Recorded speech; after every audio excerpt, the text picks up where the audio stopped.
आप लोग? तो कैसे हैं आप लोग? आई होप बेटा आप सभी अच्छे होंगे, अपने घर पर सेफ होंगे। जी हाँ, आपके भैया आपके लिए फिर से लेके आए हैं क्लास 10th वाले बच्चों के लिए बेटा चैप्टर नंबर 11। ठीक है भैया, सर करना क्या है इसमें अंदर बहुत सारी कॉन्सेप्ट क्लियरिटी आपको करवाना चाहता हूँ मैं। बहुत सारे कॉन्सेप्ट है जो आपको पता होने चाहिए। हालांकि कल हमने थोड़ी बहुत बातें की थी सर्कल में। हमने क्या कहा था, हमने पढ़ा कि सर ये सर्कल है, इसके ठीक बीचों बीच एक सेंटर है, इस सेंटर से जो लाइन जाती है उसे आर कहते हैं। अगर ये लाइन आपस में सर्कमफ्रेंस पे टच कर जाए, डेट मीन से पूरी हो जाए, तो इसे डायमीटर कहते हैं। इतनी सारी बातें हमने करी थी। हमने ये भी कहा था कि जो अगर इस तरीके से बनती है, ठीक है, वो क्या होता है, तो इसे कोड कहते हैं, CHORD, इसे हिंदी में कहते हैं जीवा। इतनी सारी बातें हम कर चुके थे, लेकिन आज हम इसी चैप्टर के रिगार्डिंग यानी कि इसी सर्कल के रिगार्डिंग हम क्या पढ़ने वाले हैं कि सर इस सर्कल के रिगार्डिंग कौन कौन से एरियाज होते हैं। आज हम एरिया का डिस्कशन यहाँ पर करने आए हैं। एक करके बात करेंगे चीजों के पीछे। सर देखना, मैंने आपके सामने एक सर्कल डिजाइन किया। अब भैया इस सर्कल डिजाइन किया आपने, तो यहाँ पर आपने इस तरीके से कुछ बनाया, तो इसे क्या कहते हैं? अगर हम इसे नॉर्मल भाषा में कहूं तो आपने देखा है पिज्जा, ये पिज्जा की तरह दिख रहा है कुछ कुछ। सर पिज्जा भी गोल होता है और पिज्जा के अंदर इस तरीके से ये हिस्से होते हैं कुछ। हम 4 दोस्त होते हैं, 4 पीस कर लेते हैं काट काट के इस तरीके से, है ना। तो कहने का मतलब ये है सर, अगर एक बात याद रखनी है, बीच में सेंटर है, इस सेंटर से लाइन गई, हमने कल पढ़ा था ये सर्कल वाले चैप्टर में, इसे क्या बोलते हैं भाई? आर बोलते हैं, इसे रेडियस कहते हैं। याद रखने वाली बात बेटा ये है, जो रेडियस की हेल्प से, जी हाँ बेटा, जो रेडियस की हेल्प से बनाया जाएगा उसे वर्ड का नाम देंगे सेक्टर। उसे क्या बोलेंगे बेटा? उसे कहेंगे सर सेक्टर। आपको ये बात याद रखनी है। सर इसे हिंदी में क्या कहते हैं बेटा? हिंदी में इसे कहते हैं त्रिज्यखंड। क्या बोलते हैं बेटा जी? इसे हिंदी में कहते हैं त्रिज्यखंड। अच्छा सर, मतलब मैं समझ गया। सर मतलब कि अगर सेक्टर की बात होगी तो सेक्टर को हिंदी में कहेंगे त्रिज्यखंड, और जो सेक्टर है वो सर्कल के अंदर कब बनेगा? With the help of radius बनेगा। मतलब कि सर जो त्रिज्या होती है, त्रिज्या की हेल्प से बनेगा। मतलब भैया आपने सेंटर से एक लाइन खींची जो कि सर्कमफ्रेंस को टच कर रही है, तो आप ये कहना चाहते हो कि जो ये वाली लाइन है, इस ये वाली जो ये रेडियस है और इसकी हेल्प से जो ये बना छोटा वाला, आप इसे सेक्टर कहोगे? जी हाँ, मैं सेक्टर कहूंगा इसे। लेकिन सर ये तो पूरा छोटा सा है ना, इसीलिए इसको क्या नाम दे दिया मैंने? Minor sector. क्या बोला बेटा? Minor sector. मतलब भैया माइनर मतलब लघु। जी हाँ, मैंने देखा होगा लघु, और लघु मतलब छोटा, स्मॉल। यानी भैया इसका मतलब ये हुआ कि ये पूरा सर्कल, हमने बात पढ़ रखी है बचपन में कि ये पूरा सर्कल जो है बेटा जी वो 360 डिग्री का एंगल बनाता है। मतलब भैया एक पूरे सर्कल में 360 डिग्री का एंगल बनता है, और उस एंगल में अगर मैं इस वाली बात करूं, इस छोटे से पार्ट की, तो इसको क्या कहा जाएगा बेटा? इसको माइनर सेक्टर कहा जाएगा। और भैया जिसके ऊपर का हिस्सा है वो बेटा इसे बोलेंगे मेजर सेक्टर। क्या बोलेंगे बेटा? इसे कहेंगे मेजर सेक्टर। सर मेरे मतलब बड़ा? जी हाँ, इसे हिंदी में कहते हैं बेटा दीर्घ त्रिज्यखंड। क्या बोलते हैं बेटा?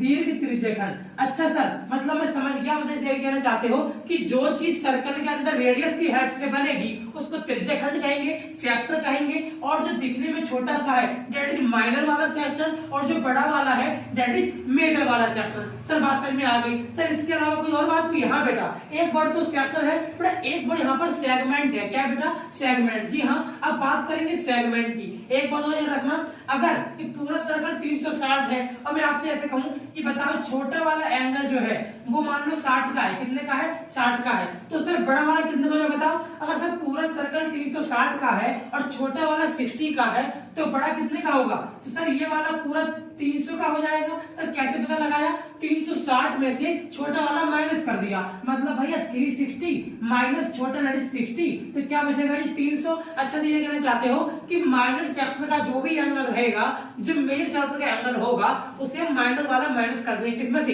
360 में से। भैया 360 में से ही क्यों? क्योंकि सर एक सर्कल का जो एंगल होता है वो सर्कल एक एंगल कितने का बनाता है? 360 का बनाता है, और इसको कंप्लीट एंगल भी कहते हैं। क्या बोलते हैं इसको? कंप्लीट एंगल भी कहते हैं। ठीक है भैया, समझ में आगे भी आगे बताओ सेगमेंट क्या होता है। सुनो सेगमेंट के बारे में। सर याद रखना सेगमेंट वर्ड है वो बेटा कॉर्ड की हेल्प से बनता है। जी हाँ, CHORD जीवा की हेल्प से बनाया जाता है। मतलब सर वो सर्कल के अंदर मैंने लाइन खींची जो कि डायमीटर तो नहीं है लेकिन डायमीटर की तरह दिख रही है, तो ये लाइन कोड कहलाएगी। सर डायमीटर क्यों नहीं है ये? क्योंकि सेंटर से पास नहीं कर रही। हमने कल समझाया था ना कि जो लाइन सेंटर से पास आउट हो जाती है और सर्कमफ्रेंस पे टच कर जाती है उसको डायमीटर कहते हैं, लेकिन डायमीटर नहीं है ये क्या है? ये सर कोड है, CHORD, मतलब कि दैट इज जीवा कहते हैं इसे। अच्छा से ये कहना चाहते हो जो जीवा की हेल्प से बनेगा उसको हम सेगमेंट नाम देंगे, और जो छोटा सा है उसे बोलेंगे माइनर वाला सेगमेंट। भैया सेगमेंट को हिंदी में क्या बोलते हैं? बेटा सेगमेंट को हिंदी में कहते हैं वृत्तखंड। क्या बोलते हैं बेटा जी?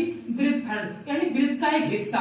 तो सर ये क्या वृत्त का हिस्सा नहीं है? ये भी है, लेकिन त्रिज्यखंड के रूप में है। ठीक है जी, ये बात में याद है नहीं सर? ये भी कह सकते हैं जब ये वाला पिज्जा खाते हैं, इस पिज्जा के अंदर जो एक हिस्सा होता है इसे त्रिज्यखंड कहते हैं। जी हाँ, इसी को सेक्टर कहते हैं बेटा। ठीक है भैया, समझिए, आगे बताइए। सर जो सेगमेंट वर्ड है वो क्या कब रेज होगा? वो रेज होगा with the help of code, जब कोड की हेल्प से कुछ बनाई जाएगी तब। और भैया इसके ऊपर का हिस्सा क्या कहलाएगा? इसके ऊपर का हिस्सा बेटा वो कहलाएगा मेजर वाला सेगमेंट, मतलब कि बड़ा वाला सेगमेंट, दैट इज दीर्घ वृत्तखंड। अच्छा सर, आपने दो वर्ड समझाए, एक सेक्टर और एक सेगमेंट। सेक्टर का मतलब है जो रेडियस की हेल्प से बनेगा, और सेगमेंट का मतलब है जो कोड की हेल्प से बनेगा। और जो छोटा होगा वो माइनर होगा, जो बड़ा होगा वो मेजर होगा। और सर अगर अगर अगर माइनर के अंदर एंगल 60 है तो बड़ा वाला 360 में से माइनस कर दूंगा। अगर माइनर का एंगल मान लो 100 है तो बड़ा वाला 360 में से 100 माइनस कर दूंगा, 260 आ जाएगा। इस तरीके मैंने आपको बात समझाने की कोशिश करी। और सर आप आई होप आपको सेगमेंट तक पहले पढ़ा होगा कि सेगमेंट होता क्या है। इसके अलावा सर एक छोटी सी बात और है। सर देखो ध्यान से, जो ये दिख रही है आपको ये रेडियस, इस रेडियस की हेल्प से जो ये नीचे आपको दिख रहा है ना ये वाली चीज, एक प्रकार की चाप है। ये क्या है आपको याद है? ऐसे करके हम रूल बनाया करते प्रकार से, ऐसे चाप लगाया करते थे, फिर चाप को कट किया करते थे। इसी वाली चाप को बेटा जी, इसको वाली चाप को यहाँ पर बोला जाता है आर्क। क्या बोलते हैं बेटा जी? आर्क। और यहाँ से लेके जो यहाँ तक की लंबाई है इसे बोलते हैं लेंथ ऑफ आर्क। क्या बोलते हैं बेटा जी? इसे कहते हैं लेंथ ऑफ आर्क। मतलब सर यहाँ पे हम लेंथ ऑफ आर्क पढ़ने वाले हैं। जी हाँ बेटा, एक चैप्टर बेटा इतना इजी चैप्टर है, पूरा का पूरा फॉर्मूला बेस है। अगर हमारे बच्चों ने फॉर्मूला याद कर लिए तो कुछ हद तक एक चैप्टर एग्जाम में खेल के आने वाले हैं। वो एक चैप्टर एग्जाम में खिलौने की तरह आता है, बच्चा खेलने जाता है। सर इसके फॉर्मूले कैसे याद करने पड़ेंगे समझाता हूँ ना। जब एक फॉर्मूला तो है मेजर सेक्टर का, एक है माइनर सेक्टर का, एक है मेजर सेगमेंट का, एक है माइनर सेगमेंट का, और एक है लेंथ ऑफ आर्क का। इस तरह से कुछ बहुत सारे यहाँ पे फॉर्मूले हैं, एक एक करके डिस्कस करते हैं। हाँ जी, तो बात करते हैं बेटा आपकी बुक में केवल चैप्टर 11 बेटा केवल 11.1 है। जी हाँ बेटा, बहुत खास बात है, केवल क्वेश्चन नंबर 1 से लेके बेटा ओनली 14 तक, बस मात्र 14 क्वेश्चन है बेटा। अगर आपने 14 क्वेश्चन को अच्छे से कर लिया तो मेरा यकीन मानो एग्जाम में यहीं से कोई ना कोई क्वेश्चन छप जाता है। जैसे घोड़े वाला क्वेश्चन फिक्स एग्जाम में आता ही आता है। एक मेज पोस्ट वाला क्वेश्चन, सर मेज पोस्ट क्या है? अरे एक मेज पोस्ट मतलब कि इस तरीके से बना होगा और यहाँ पे ऐसा करके आप बुक देखेंगे ना तो बुक में आपका दिख जाएगा, थोड़ा 8 किनारे होते हैं इसके, कुछ ऐसा एग्जाम में एक क्वेश्चन है। तो भैया कहने का मतलब ये है, मैंने कई बार नोटिस किया कि चैप्टर 11 से बेटा चैप्टर 11 से 11.1 का क्वेश्चन नंबर 8 से लेके 13 तक एग्जाम में बहुत बार आ चुका है। जी हाँ, चैप्टर नंबर 1 से लेके जी हाँ चैप्टर नंबर 11 का बेटा 11.1 का क्वेश्चन नंबर 8 से लेके 13 तक बहुत बार एग्जाम में आ चुका है। तो फिर इसे फोकस जरूर करना। नाउ बात करेंगे बेटा फॉर्मूलाज की कि सर कौन कौन से फॉर्मूले हैं जो मैं ध्यान दे रहे हैं यहाँ पर, जो ध्यान से पढ़ने हैं। सुनना बेटा ध्यान से। Sir area of minor sector जो है वो क्या होता है भैया?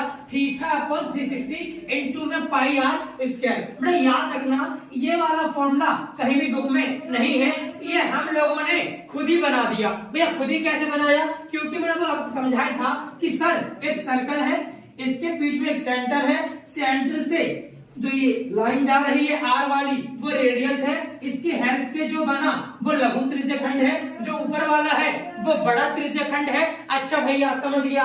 यानी भैया आप ये कहना चाहते हो, अगर देखो मैंने आपको समझाया था पहले इस वाले चैप्टर के क्लास 10 का चैप्टर नंबर 10 था, मैं समझा था यहाँ पर आपको कि जो ये वाली बात है, कौन सी वाली बात? ये लघु त्रिज्यखंड वाली, कि सर इसके अंदर जो ये वाला हिस्सा है वो एरिया कहलाता है। क्या कहलाता है बेटा? एरिया। और जो बाहर वाला हिस्सा है वो बेटा जी क्या कहलाता है बेटा? वो सरकमफ्रेंस कहलाता है। अच्छा सर, मतलब मान लो ऐसे गाड़ी चल रही है, एक गाड़ी चल रही है बेटा, इस गाड़ी का जो टायर है, इस गाड़ी के टायर में बेटा जो हिस्सा गंदा हो जाता है ना, हाँ उसे सरकमफ्रेंस कहते हैं। अच्छा सर समझ गया, यानी कि आप ये कहना चाहते हो कि माइनर सेक्टर तेरे अंदर तो बाहर वाला हिस्सा कवर ही नहीं होता। हाँ मैं यही कहना चाहता हूँ, अगर सर्कल के अंदर मेजर सेक्टर के अंदर या फिर माइनर सेक्टर के अंदर बाहर वाला हिस्सा कवर ही नहीं होता, मतलब वहां पर सरकमफ्रेंस का सवाल ही पैदा नहीं होता। याद करो वो दिन जब हमने बचपन में सर्कल के दो फॉर्मूले पढ़े थे।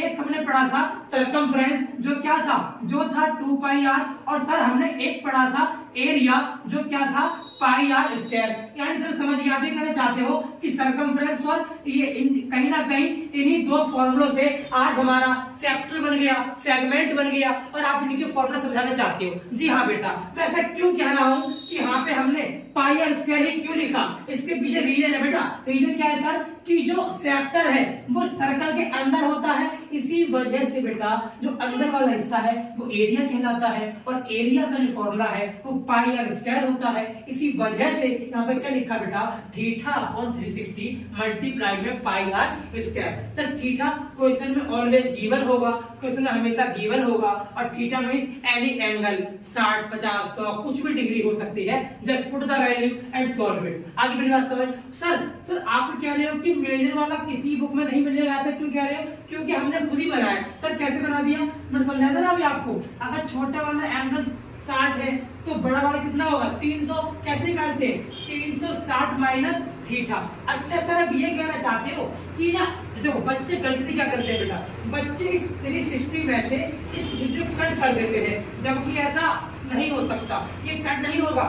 पहले 360 में से आप एंगल को माइनस करेंगे, और माइनस होने के बाद जो आएगा बेटा उसको आप डिवाइड करेंगे, देन पाई आर स्क्वायर से मल्टीप्लाई करते ही आपका आंसर आ जाएगा। सर समझ गया, मैं दो फॉर्मूले समझ गया सर। एक में समझ गया एरिया ऑफ माइनर सेक्टर, एक में समझ गया area of major sector. Sir method में क्या करना है, ऊपर थीटा अपॉन में 360 मल्टीप्लाई में पाई आर स्क्वायर। भैया पाई आर स्क्वायर क्यों लिया, क्योंकि एरिया बनता है और सर्कल का एरिया क्या होता है, पाई आर स्क्वायर होता है। सर मेजर कैसे निकालेंगे, भैया मेजर के लिए 360 में से पूरे सर्कल में से माइनस कर देंगे क्या, छोटे वाले का थीटा, उसके बाद जो बचेगा उसको जैसे उसी फॉर्मूले में पुट कर देंगे। ठीक है सर। सर इसके अलावा एक सेगमेंट भी था, हाँ समझाऊंगा ना, पहले ये समझ लो चाप की लंबाई का फॉर्मूला। सर इसका मतलब क्या होता है हिंदी में बेटा जी, इसे कहते हैं चाप की लंबाई। क्या बोलते हैं बेटा जी, चाप की लंबाई कहते हैं, जिसे हिंदी में कहते हैं लेंथ ऑफ आर्क। यार सर ये वाली कह रहे हो, हाँ बेटा ये वाली कह रहा हूँ। यानी इस चाप की लंबाई निकालने के लिए,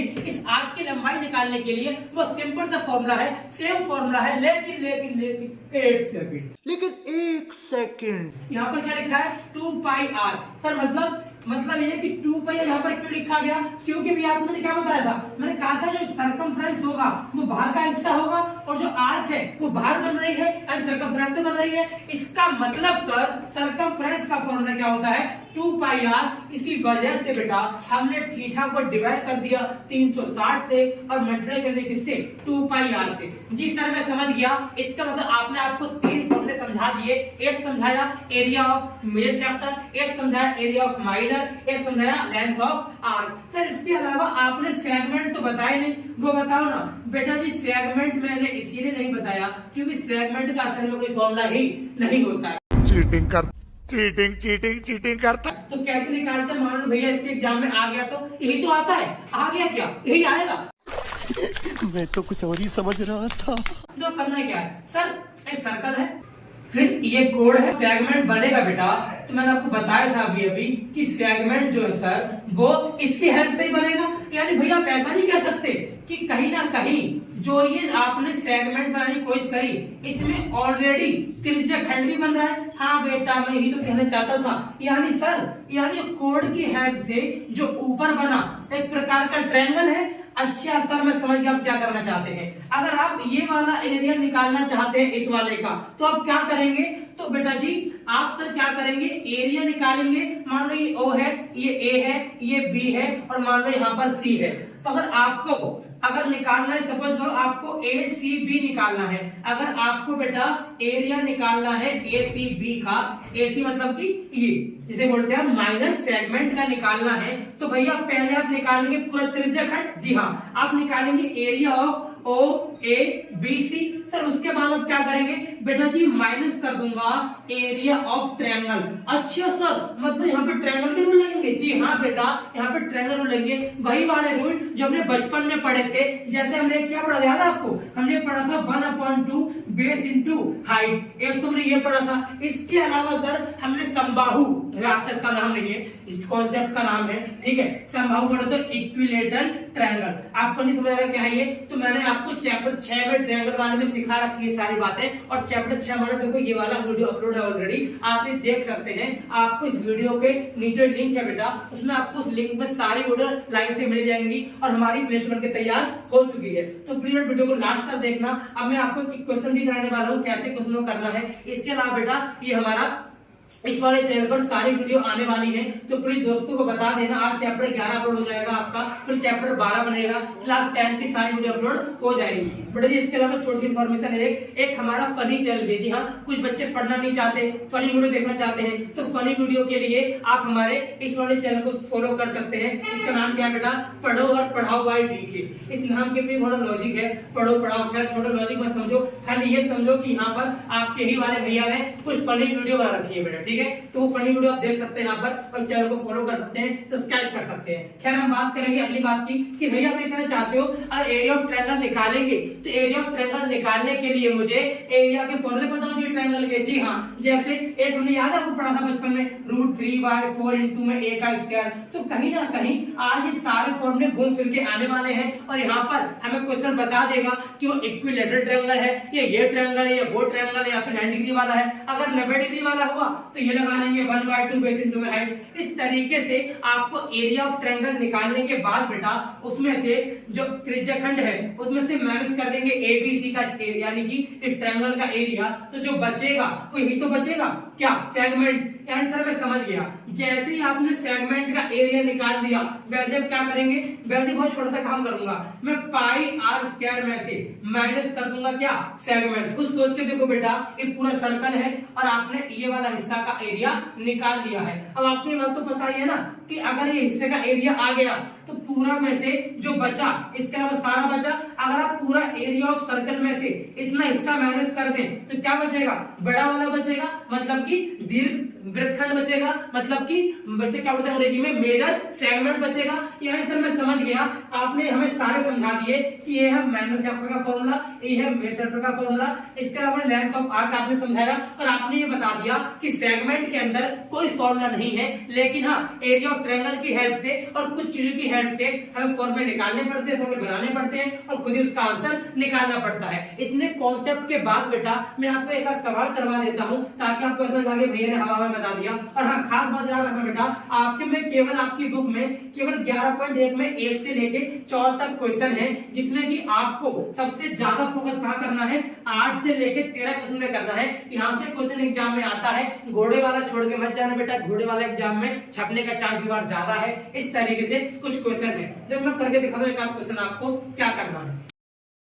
हाँ जी, तो भैया बात करेंगे तो हमें अपनी मर्जी से बेटा एक एग्जांपल लेके आपको बताता हूँ सॉल्व करके कि कैसे करते हैं। बेटा सपोज करो मैंने आपसे कहा कि r की वैल्यू बेटा 36 है। कितनी है जी? 36 है। तो मैंने आपसे कहा कि सपोज करो जो थीटा है बेटा 60 डिग्री है। कितना है? 6 डिग्री। मैं आपको क्या कह रहा हूँ कि सर आपको इतनी इंफॉर्मेशन से आपको यहाँ पर मान लो आपको 3 चीजें फाइंड करनी है। क्या क्या? सर एक आपको निकालना है area of major chapter, sir एक आपको निकालना है एरिया ऑफ मेजर चैप्टर, एक आपको निकालना है लेंथ ऑफ आर्क। तो क्या सर आर और थीटा से ये सब निकाल पाएंगे? बिल्कुल निकाल पाएंगे। देखो निकाल दिखाता हूँ। सर फर्स्ट फॉर्मूला क्या है? थीटा अपॉन 360 इंटू में πr²। बेटा जी आपकी बुक का क्वेश्चन नहीं है, मैंने ऐसे एग्जांपल दिया है। देखो क्या करेंगे, सर थीटा की जगह पुट कर देंगे थीटा की value, that is 60 degree angle है ना, यहाँ पे आ जाएगा अपॉन 360। अब क्या करेंगे सर? अब मल्टीप्लाई कर देंगे पाई से। सर पाई की वैल्यू क्वेश्चन में गिवन नहीं है तो क्या लेंगे?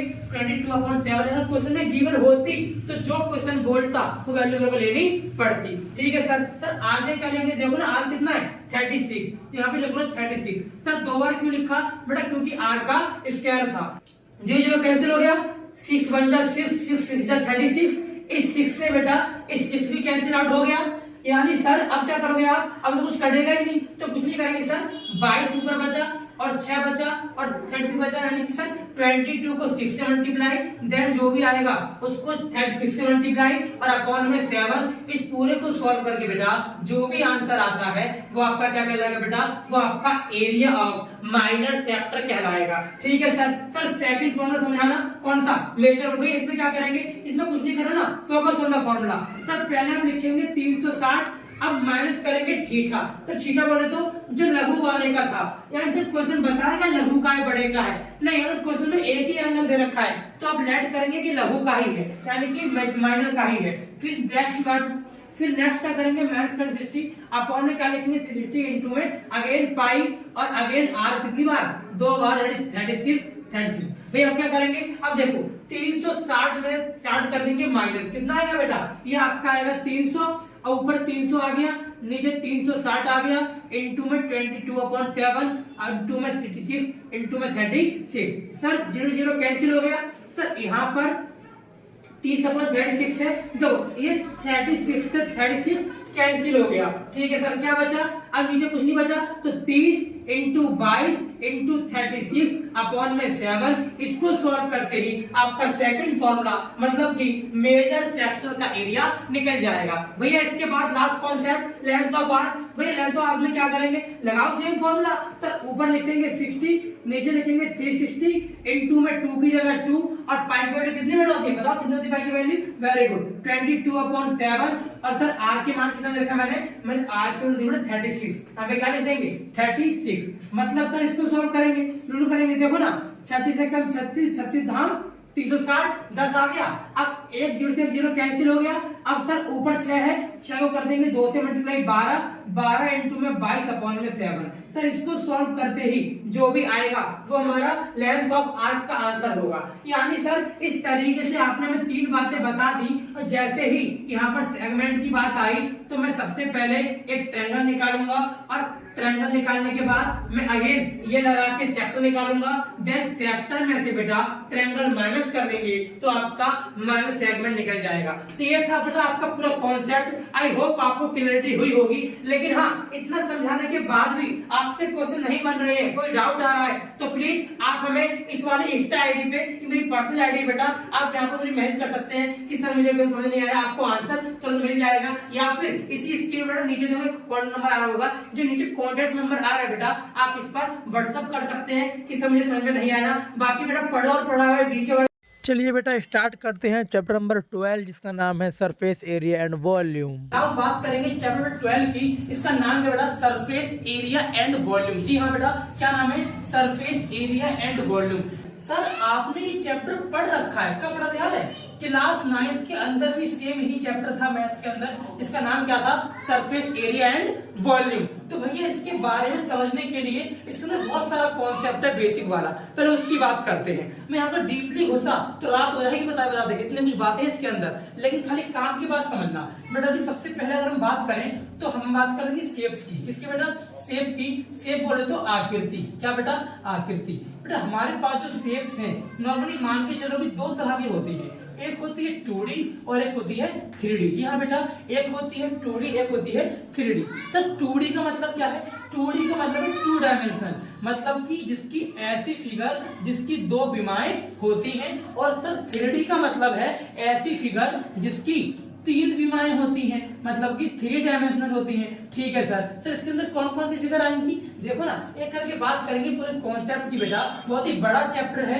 और कॉन्सेप्ट ज्यादा है समझने वाला, सुनेंगे ध्यान से। सर जैसे अगर मैं बात करूं ट्रायंगल की, जी हाँ बेटा, जो हमने ये वाला चैप्टर पढ़ाया था आपको ट्रायंगल वाला, तो ट्रायंगल जो चैप्टर था हालांकि ज्योमेट्री का पार्ट है, लेकिन अकॉर्डिंग टू 2D फिगर उसे हम ट्रायंगल क्या बोलते हैं जी, 2D शेप कहते हैं। सर इसके बाद सर ट्रायंगल की कोई भी वैरायटी हो, हाँ बेटा, चाहे समबाहु हो चाहे विषमबाहु हो, कुछ भी हो, वो सभी ट्रायंगल के पार्ट माने जाते हैं और सभी के सभी 2D फिगर मानी जाती हैं। ठीक है सर, समझ गया। सर इसके बाद सर ट्रायंगल के बाद हमारे पास जितने भी क्वाड्रिलेटरल होते हैं, जी हाँ, जितने भी चार भुज वाले हैं, चतुर्भुज कहते हैं हिंदी में, जितने भी 4 भुजाओं वाली आकृति है वो सभी भी क्या है, वो सभी विमाएं हैं, यानी कि वो सभी 2D हैं। सर इसके अलावा इसके अलावा स्क्वायर आपने पढ़ा होगा, इसे हिंदी में कहते हैं वर्ग। एक आपने बेटा ये पढ़ा होगा रेक्टेंगल, ठीक है, इसे हिंदी में कहते हैं आयत। क्या कहते हैं बेटा जी, इसे कहते हैं आयत। सर आपने एक वो पढ़ा होगा, क्या क्या बताओ, वेरी गुड, नहीं पता, हम बताएंगे। देखो ना, ट्रायंगल हो गया, क्वाड्रेटर हो गया, स्क्वायर हो गया, रेक्टेंगल हो गया।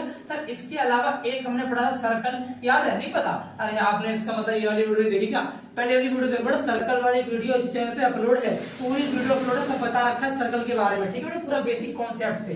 तो सर्कल वही क्या होता है सर, 2D फिगर होती है। इसके बाद सर्कल का आधा कर दो, सर्कल का आधा बोले तो क्या, सेमी सर्कल। तो sir semi circle is also part of 2D figure. तो सर आप ही 2D फिगर के नाम बता रहे हैं, आपने कहा ट्रायंगल, क्वाड्रिलेटरल, स्क्वायर और रेक्टेंगल, सर्कल और सेमी सर्कल, मतलब वृत्त, अर्धवृत्त, आयत, वर्ग, चतुर्भुज और त्रिभुज। त्रिभुज की सारी variety is called 2D figure, चतुर्भुज की सारी varieties are called 2D figure. यानी सर ये बात तुमने पढ़ी थी 8वीं में भी। हाँ बेटा 8वीं में ही नहीं, ये क्लास 7 बच्चा 6ठी से पढ़ते आता है। यानी कि ये वाली वीडियो स्टार्टिंग की वीडियो चलेगी कम से कम 10 मिनट तक, वो सभी 6, 7, 8, 9, 10 हर किसी बच्चे काम आने वाली बहुत ही बेसिक कॉन्सेप्ट है, समझना ध्यान से। अब भैया बात करेंगे 3D फिगर के बारे में। जी हाँ बेटा, 3D फिगर होती है, इसको हमारे चैप्टर ने कहा सॉलिड शेप। क्या कहा? सॉलिड। इसे देख के घबराना मत, ऐसे लिखते हैं सॉलिड, ठीक है जी। तो सर सॉलिड शेप कहा, क्या कहा? Solid shape. Sir solid shape के अंदर कौन कौन सी आएंगी बेटा, सुनना ध्यान से। सर एक आएगी क्यूबॉइड। क्या है बेटा? क्यूबॉइड। सर इसे क्या कहते हैं हिंदी में बेटा? इसे कहते हैं घनाभ। क्या बोलते हैं? घनाभ। सर दिखता कैसा है? सर दिखता है ये ईंट की तरह। किसकी तरह दिखता है बेटा? ये दिखता है ईंट की तरह। और कैसे होती है? ईंट होती है ऐसी। सर सेकंड फिगर आती है यहाँ पर क्यूब। क्या आती है बेटा? क्यूब। हाँ बेटा ये वही वाला क्यूब है, इसे बच्चे ऐसे घुमा घुमा के खेलते नहीं है। हाँ यही वाला क्यूब है ये, ठीक है। तो इसे क्या बोलते हैं? क्यूब। आप इसे पासा भी बोल सकते हैं, लूडो का जो गोटा होता है ना वही होता है, ठीक है सर। सर थर्ड फिगर कौन सी है बेटा जी? बेटा थर्ड फिगर है हमारे पास सिलेंडर। क्या है बेटा? सिलेंडर, ठीक है सर, समझ गया सर, सिलेंडर है। तो सिलेंडर को हिंदी में क्या बोलते हैं बेटा? सर हिंदी में बोलते हैं भैया बेलन। क्या बोलते हैं? बेलन। सर फोर्थ फिगर कौन सी है बेटा? सर फोर्थ है कौन। कौन सी है? कौन, CONE, कौन। इसको हिंदी में बोलते हैं शंकु। क्या बोलते हैं बेटा हिंदी में? शंकु, ठीक है भैया। भैया पांच फिगर कौन सी है बेटा? सर क्या बता रहे सर आप? सर हम बता रहे हैं आपको 3D फिगर्स के बारे में, कैसी कौन कौन सी फिगर है जो इधर से भी हर जगह से एक जैसी दिखती है। तो याद रखना, पहला क्या बोला मैंने? क्यूबॉइड, दूसरा क्यूब, तीसरा सिलेंडर, चौथा कौन और पांचवा क्या बोलेंगे भैया आप? पांचवा बोलेंगे स्फीयर। क्या बोलेंगे जी? स्फीयर। और छठा बोलेंगे स्फीयर का आधा, दैट इज हेमी स्फीयर। क्या बोलेंगे बेटा? Hemy sphere. यानी सर इसे हिंदी में कहते हैं गोला। क्या बोलते हैं बेटा? गोला। और इसे बोलते हैं आधा गोला। क्या बोलते हैं? अर्ध गोला। हालांकि सिलेबस में क्लास 10th के अकॉर्डिंग सिलेबस में एक फिगर और थी जो हटा दी गई है, जिसका नाम क्या था याद है आपको? इसको हिंदी में कहते हैं छिन्नक कहते हैं। क्या बोलते हैं? छिन्नक। इसे अंग्रेजी में कहते हैं फ्रस्टम। क्या कहते हैं? फ्रस्टम, जो कि स्टील की बाल्टी की तरह दिखा करती थी, ठीक है। अभी सिलेबस में नहीं है। तो भैया ये कहना चाहते हो कि हमारे पास चैप्टर के अंदर ये 6 फिगर्स हैं, एक क्यूबॉइड, एक क्यूब और एक सिलेंडर, एक कॉन, एक स्फीयर, एक हेमिस्फीयर। हम इन 6 फिगर्स के बारे में अच्छे से पढ़ना है। जी हाँ बेटा, इन 6 फिगर्स के बारे में, एरिया के बारे में पढ़ना है, इनके पेरीमीटर के बारे में पढ़ना है, इनके वॉल्यूम के बारे में पढ़ना है। सारे वर्ड्स की बात हम आज करने वाले हैं इस वीडियो के अंदर। तो वीडियो को लास्ट तक देखना बेटा, पूरा आपको समझ में आ रहा है, समझ नहीं आएगा आपको कोई भी डाउट लगे कि थोड़ा सा भी डाउट है, समझ नहीं आया, तो आप हमारी इंस्टाग्राम आईडी है बेटा, एडको को मैसेज कर सकते हैं, सर हमें ये क्वेश्चन समझ नहीं है प्लीज समझा दो, आपको तुरंत आंसर मिल जाएगा, ठीक है भैया। समझ गया भैया, आगे बताओ। सर देखो याद होंगे आपको 6 फिगर, सर आपको नाम याद होना चाहिए। क्लास 8वीं के बच्चे, 7वीं के बच्चे स्पेशली उनसे पूछ लेते हैं टीचर कि बताओ 2D फिगर कौन सी होती है, तो भैया 6 के 6 नाम याद कर लो, बता देना। और हाँ एक डाउट बच्चों को आता है, पता है क्या? बच्चों को ये कंफ्यूजन है कि सर्कल और स्फीयर दोनों तो गोली होते हैं, तो दोनों में फर्क क्या है? तो यानी कि बच्चा ये पूछना चाहता है, जनता ये सवाल पूछ रही है कि भैया जी सर्कल में और स्फीयर में क्या डिफरेंस है? तो सर पहला डिफरेंस तो यही है कि सर्कल 2D फिगर है और ये 3D फिगर है, ठीक है। तो सेकंड डिफरेंस ये है कि जो सर्कल है वो दिखता कैसा है? बड़ा वो दिखता है कॉइन की तरह। जी हाँ, आपने देखा है सिक्का, देखा सिक्का, सर सिक्के की तरह दिखता है। कौन? सर्कल। लेकिन जो स्फीयर है बेटा जी चारों तरफ से राउंड राउंड होता है, गोल गोल होता है, इस फुटबॉल की तरह। आगे बात समझ, इस फुटबॉल की तरह राउंड राउंड होता है वो। अच्छा सा समझ गया, मतलब स्फीयर हो गए चारों तरफ राउंड राउंड, हमारी ग्लोब है, हमारी पृथ्वी है, वो एक तरह से स्फीयर का पार्ट मानी जाएगी। लेकिन जो सर्कल है वो कॉइन हो गया, या फिर बोल दो रोटी बोल दो आप, ठीक है। इस तरीके से जो आंसर के सर्कल लगे होते हैं वो क्या होते हैं बेटा, वो स्क्वायर होता है। ठीक है जी, तो आगे बात करते हैं बेटा जी कि इन सभी के एरियाज के बारे में और वॉल्यूम के बारे में। हम पढ़ेंगे एरिया क्या होता है, वॉल्यूम क्या होता है। हाँ जी, तो बात करें हम सरफेस एरिया की, वॉल्यूम की, तो सर सरफेस एरिया वर्ड का मतलब क्या है बेटा जी। एक हालांकि सरफेस का मतलब तो हिंदी में सतह होता है, क्या होता है, सतह। इसे हमारे चैप्टर के अंदर प्रोड्यूस किया गया पृष्ठीय, क्या बोला गया, पृष्ठीय। सर कहने का मतलब ये सपोज इस प्लेन को ही देख लो, जो ये व्हाइट बोर्ड है बिल्कुल समतल जगह है, प्लेन जगह है, ठीक है। तो सरफेस का मतलब कोई भी जगह का एरिया फाइंड करना चाह रहे हैं, और एरिया फाइंड करने के लिए जो एरिया वर्ड है इसको क्षेत्रफल कहते हैं हिंदी में, क्या बोलते हैं, क्षेत्रफल। हमें समझना ये है कि मान लो कि क्षेत्रफल जो है वो नॉर्मली दो तरह के होते हैं बेटा। सर एक होता है कर्व सरफेस एरिया, क्या बोला मैंने, एक होता है curve surface area that is CSA, और सर एक होता है टोटल सरफेस एरिया। बड़े आया कैसे, फॉर्मूले ड्राइव कैसे हुए, बहुत सारी बातें, बहुत टाइम लग जाएगा, लेकिन हम खाली काम की बातें करेंगे, एग्जाम में छपेगी ना, हम खाली वही पढ़ेंगे। तो सर एरिया आपने कहा कि दो तरह के हो गए सर, एक हो गया CSA कर्व सरफेस एरिया, एक हो गया TSA टोटल सरफेस एरिया। और भैया इसका मतलब क्या है सर, इसका मतलब है एरिया निकालना। सपोज कि जिस कमरे में अभी आप बैठे हैं उस कमरे का, उस पूरे का अगर एरिया निकालेंगे तो उसे एरिया माना जाएगा। लेकिन अगर उस कमरे की छत पर एक टंकी रखी है ये वाली, और टंकी के ऊपर जो पानी हमें भरना है या पानी भरा हुआ है ऑलरेडी, उसको हम वॉल्यूम से मेजर करते हैं। मतलब कहने का मतलब ये है कि वॉल्यूम का एक और नाम बताना चाहते हो आप, कैपेसिटी। क्या बताना, कैपेसिटी। मतलब सर या तो हिंदी में बोलेगा धारिता, क्या बोलेगा, धारिता, या हिंदी में बोलेगा क्षमता, क्या बोलेगा बेटा, क्षमता, या फिर धारिता बोला, क्षमता बोला, या फिर बोला आयतन, क्या बोला बेटा जी, आयतन। तो इस केस में हमें क्वेश्चन में ये बात क्लियर हो जाएगी कि क्वेश्चन वॉल्यूम निकालने की बात कर रहा है, और वॉल्यूम निकालने की बात करेगा तो क्वेश्चन हमेशा ऐसा बोलेगा कि एक टंकी के अंदर कितना पानी भरा जाएगा, एक गड्ढा खोदा और कुआं खोदा, कुएं के अंदर कितना रेत गिराया जाएगा। तो इस तरीके से ऐसे कॉन्सेप्ट के लिए हम वर्ड वॉल्यूम यूज करते हैं, धारिता यूज करते हैं। मतलब कि टंकी कितनी कैपेसिटी है। सपोज करो कि मेरे घर की छत पर 1000 लीटर की टंकी रखी है, तो उसकी कितनी कैपेसिटी है, इसकी कैपेसिटी कितनी है, 1000 लीटर की। इसी को वॉल्यूम वर्ड नाम दिया गया। ठीक है सर, समझ गया। आप कहना चाहते हो कि लीटर, मिलीलीटर, इन सबको मेजरमेंट यूनिट को वॉल्यूम का नाम दिया गया, और ये वॉल्यूम है। आपने कहा कि एरिया दो तरह का है, CSA और TSA। फिर आपने कहा कि CSA का मतलब आप बताओगे अब हमें। हाँ बताऊंगा ना, सुनो ध्यान से। सर याद ही रखना है एक वर्ड और है, जी हाँ, जो किसी बच्चे को नहीं पता, और बच्चों को इसका मतलब ही नहीं पता होता। भैया कौन सा, LSA। हाँ जी, ये बच्चों को पता ही नहीं होता कि इसका मतलब क्या होता है। पर समझना ध्यान से, इसको बोलते हैं लेटरल सरफेस एरिया। क्या बोलते हैं सर, लेटरल सरफेस एरिया। सुनना मेरी बात ध्यान से। सर इसका नाम है लेटरल और इसका नाम है कर्व। इसका नाम क्या है, कर्व। सर बात ये याद रखने की दोनों सेम होते हैं, दोनों सेम होते हैं। पहली बात तो ये जो तू टिकटॉक चलती है, दोनों सेम होते हैं। सर इसके अलावा सर दोनों फर्क क्या है, फर्क बेटा बहुत छोटा डिफरेंस है, लेकिन बहुत बड़ा डिफरेंस काम की बात है। सर क्या, देखो एक वर्ड लिखा है कर्व। कर्व का मतलब है कोई भी ऐसी फिगर जो राउंड हो। जी हाँ, वो देखा आपने गांव में जो होता है, गेहूं रखे होते हैं, गोल गोल सा होता है टंकी की तरह, यानी कि सिलेंडर की तरह। तो सर सिलेंडर वाली शेप की बात होगी तो वर्ड यूज करेंगे CSA, मतलब कर्व सरफेस एरिया। अगर नॉर्मल भाषा में कहूं, अच्छा सॉरी हिंदी वाले सुनाता हूँ, हिंदी वाले बच्चे परेशान हो रहे हैं बेकार में। देख बेटा, इसे बोलते हैं पार्श्व पृष्ठीय क्षेत्रफल। क्या बोलते हैं बेटा, पार्श्व पृष्ठीय क्षेत्रफल। सर इसे कहते हैं हिंदी में वक्र पृष्ठीय क्षेत्रफल। सर दो नाम है, एक है वक्र पृष्ठीय क्षेत्रफल और एक है पार्श्व। सर हम आप कह रहे हो दोनों सेम होते हैं। अब ये बताओ कि ये वाला वर्ड यूज कब करते हैं। सर ये वाला अगर मैं नॉर्मल भाषा में कहूँ, आम भाषा में कहूँ, तो आम भाषा में सर लेटरल का मतलब यानी कि LSA यूज तब करना है जब डब्बे जैसी आकृति हो। कैसे आकृति हो, डब्बे जैसी। मतलब भाई ये वाली कौन सी, एक क्यूब और एक क्यूबॉइड। अच्छा सर, मतलब जो डब्बे जैसी आकृति होती है, क्यूब हो गया, चारों तरफ से बंद होता है तरीके से, और क्यूबॉइड है वो भी एक घर की तरह होता है, डब्बे की तरह होता है। यानी सर आप बात कर रहे हो ब्रिक्स की और डाइस की। ब्रिक्स बोले तो ईंट और डाइस बोले तो क्यूब। यानी कि सर इन दोनों फिगर के लिए वर्ड यूज करते हैं LSA, अदरवाइज यूज करते हैं CSA। यानी सर आप ये कहना चाहते हो जो फिगर कर्व शेप है उसको यूज करेंगे कर्व सरफेस एरिया, और जो सिर्फ कर्व शेप नहीं है, कर्व बोले तो राउंड राउंड या फिर इस तरीके से ढलान की तरह हो, लेकिन जो डब्बे की तरह आकृति है उसमें LSA वर्ड यूज करेंगे। ठीक है भैया, बात समझ में आ गई।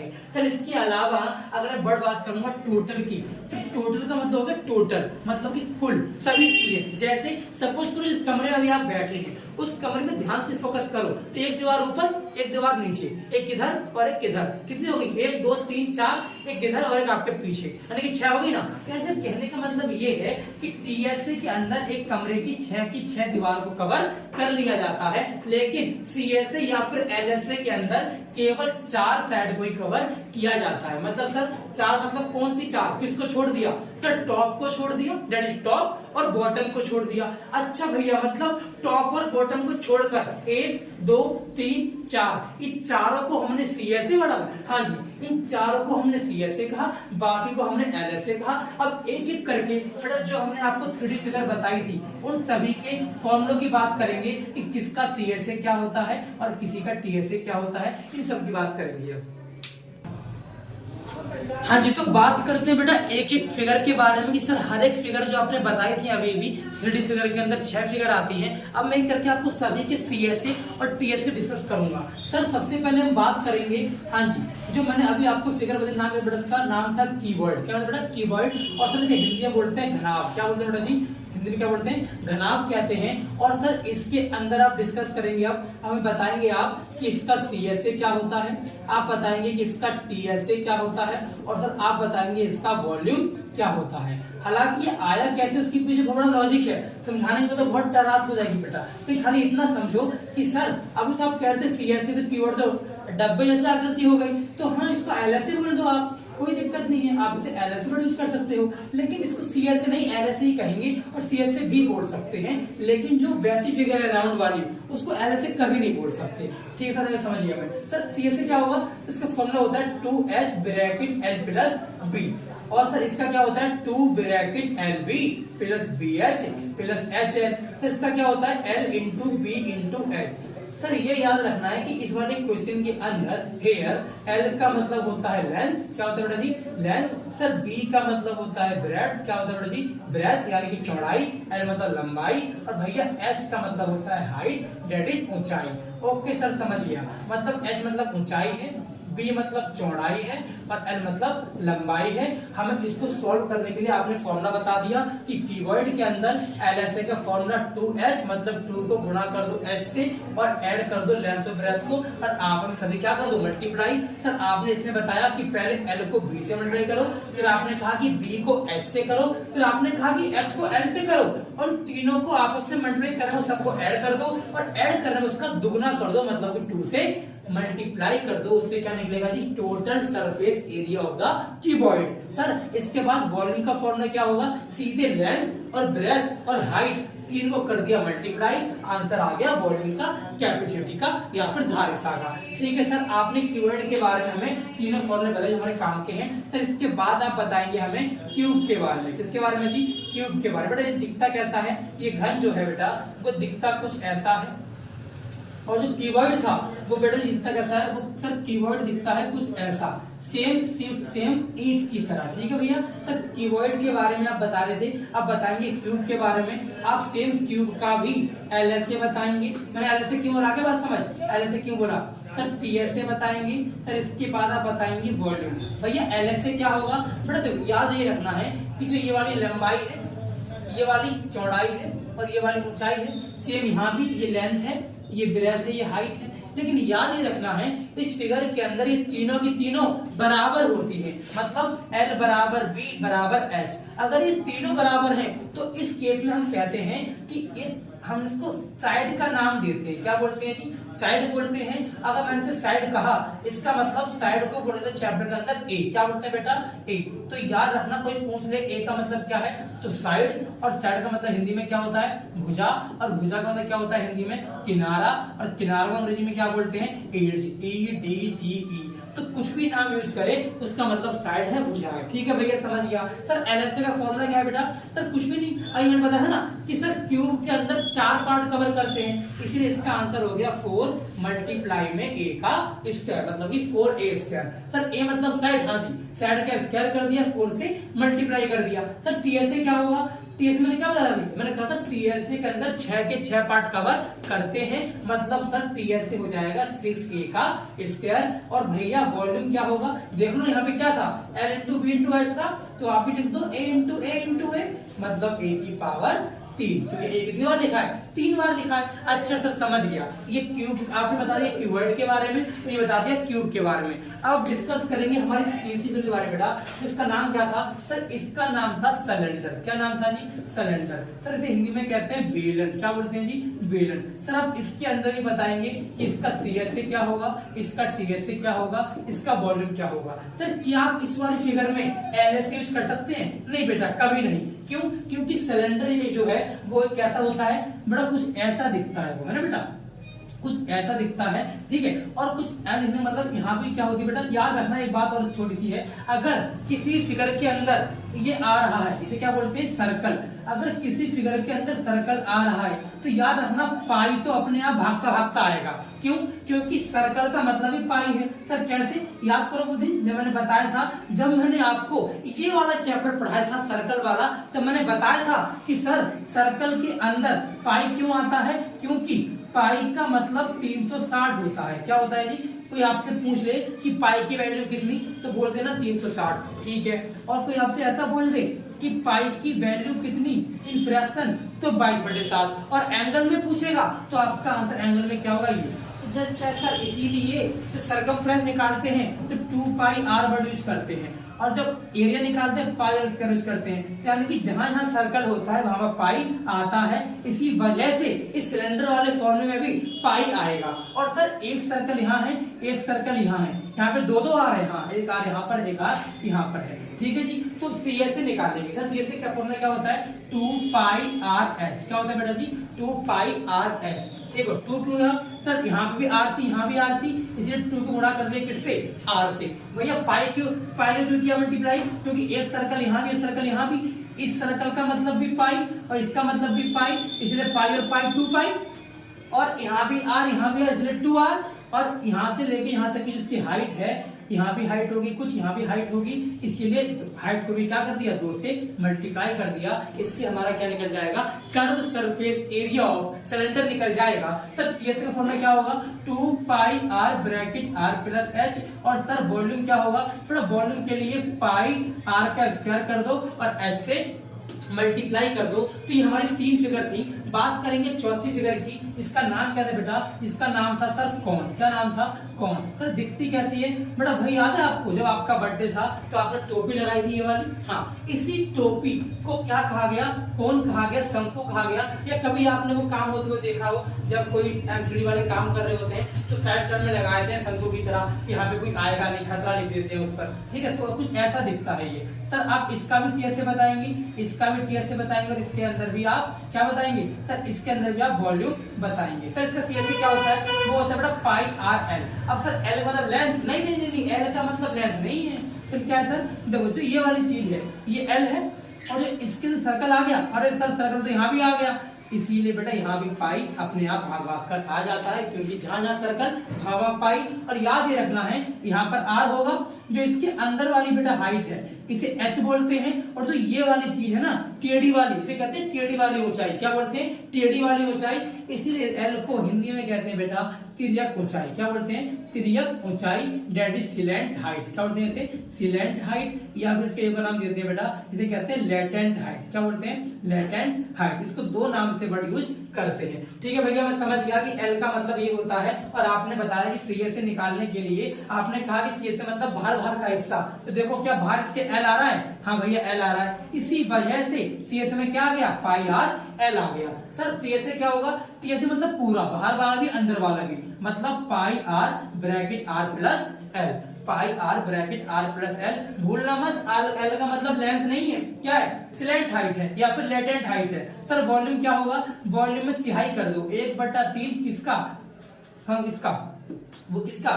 सिलेंडर का, यानी भैया सिलेंडर का जो भी फॉर्मूला है उसको डिवाइड कर दो 3 से, यानी कि 1/3 pi R square H is the formula of cone. अच्छा सर वो तो मैं समझ गया, आपने सारे फॉर्मूले बता दिए, मुझे पता है क्वेश्चन में आर और एच भी दे देगा, लेकिन एल कैसे निकालूंगा सर? तो कुछ नहीं करना बेटा, एल का एक छोटी सी बात याद रख लो कि एल का स्क्वायर इक्वल टू क्या होता है, एच के स्क्वायर के और प्लस पी के स्क्वायर। अच्छा सर ये आपने एल का फॉर्मूला बता दिया, सर कहीं ना कहीं ये एल का फॉर्मूला ऐसे ही लग रहा पाइथागोरस है। हाँ बेटा जी पाइथागोरस ही है, लेकिन यहाँ पे पी क्या बन जाता है, आर बन जाता है और एच मतलब हाइट रहता है। अच्छा सर मतलब ये एक तरह से पाइथागोरस ही है, लेकिन यहाँ पे एल को बोल दिया हाइपोटेन्यूज। अगर मैं शंकु को तोड़ दूं तो ये कुछ ऐसा बनेगा राइट एंगल की तरह, और जो ये वाली हाइपोटेन्यूज है वो यहाँ पर एल है, इसमें क्या लिख दिया एल का स्क्वायर इक्वल टू एच का स्क्वायर प्लस आर का स्क्वायर। मतलब आर एल मतलब सर एल निकालने के लिए आप क्या करेंगे, एच का स्क्वायर करेंगे, आर का स्क्वायर करेंगे, उसके ऊपर रूट लगा देंगे तो आपका एल निकल जाएगा, और एल को निकालते यहाँ पे करेंगे तो आपका सी एस से निकल जाएगा। सर इस तरीके से हमने 4 फॉर्मूला डिस्कस कर लिए बेटा। जब 5वां फॉर्मूला क्या है हमारा, सर 5वां फॉर्मूला हम बात करनी है किसकी, 5वां फॉर्मूला का हमारा याद है, एक था सर स्पेयर और भैया एक था हेमी स्पेयर। इसके फॉर्मूले बहुत इजी है, सुनना ध्यान से, इसके फॉर्मूले हैं क्या बताता हूँ। हाँ जी तो बात कर रहे हैं बेटा 5वीं स्फीयर की। जी हाँ बेटा 5वीं तो मतलब सर आपने 3D स्फीयर की बात करी थी, आपने कहा था पहला है क्यूबॉइड, दूसरा क्यूब, तीसरा क्या था बताओ, भूल गए ना, कोई बात नहीं। हम बात करते हैं 5वें की, नाम क्या सर इसका, सर नाम है इसका स्फीयर। क्या नाम है सर, अभी आपने सब बता रहे थे फॉर्मूले CSA TSA LSA सारे बताओगे। हाँ जी सुनो ध्यान से, सर गोले के बारे में बताएंगे आप। तो गोला कैसा होता है, ऐसा ग्लोब की तरह, ठीक है ग्लोब की तरह। सर इसके अंदर इसका CSA क्या होता है, बहुत सिंपल है, CSA पूछो या TSA पूछो, वो होता है 4 पाई आर स्क्वायर। अगर आपसे पूछा वॉल्यूम, क्या पूछा बेटा वॉल्यूम, सर ये क्या होता है, सर ये होता है 4/3 पाई आर क्यूब। ठीक है सर समझ गया। अगर सर गोले की बात करें अर्धगोले की, तो सर अर्धगोला का मतलब होता है जो ये गोला है इसी का हाफ कर दिया, मतलब कि कटोरे की तरह। जी हाँ कुछ ऐसा दिखता है, जब गोल को काटेंगे ना कुछ ऐसी दिखेगी, इसी से बोलते हैं हेमी स्फीयर। क्या बोलते हैं बेटा जी, हेमी स्फीयर कहते हैं। इसका बेटा CSA क्या होता है, सर इसका CSA होता है 2 पाई आर स्क्वायर।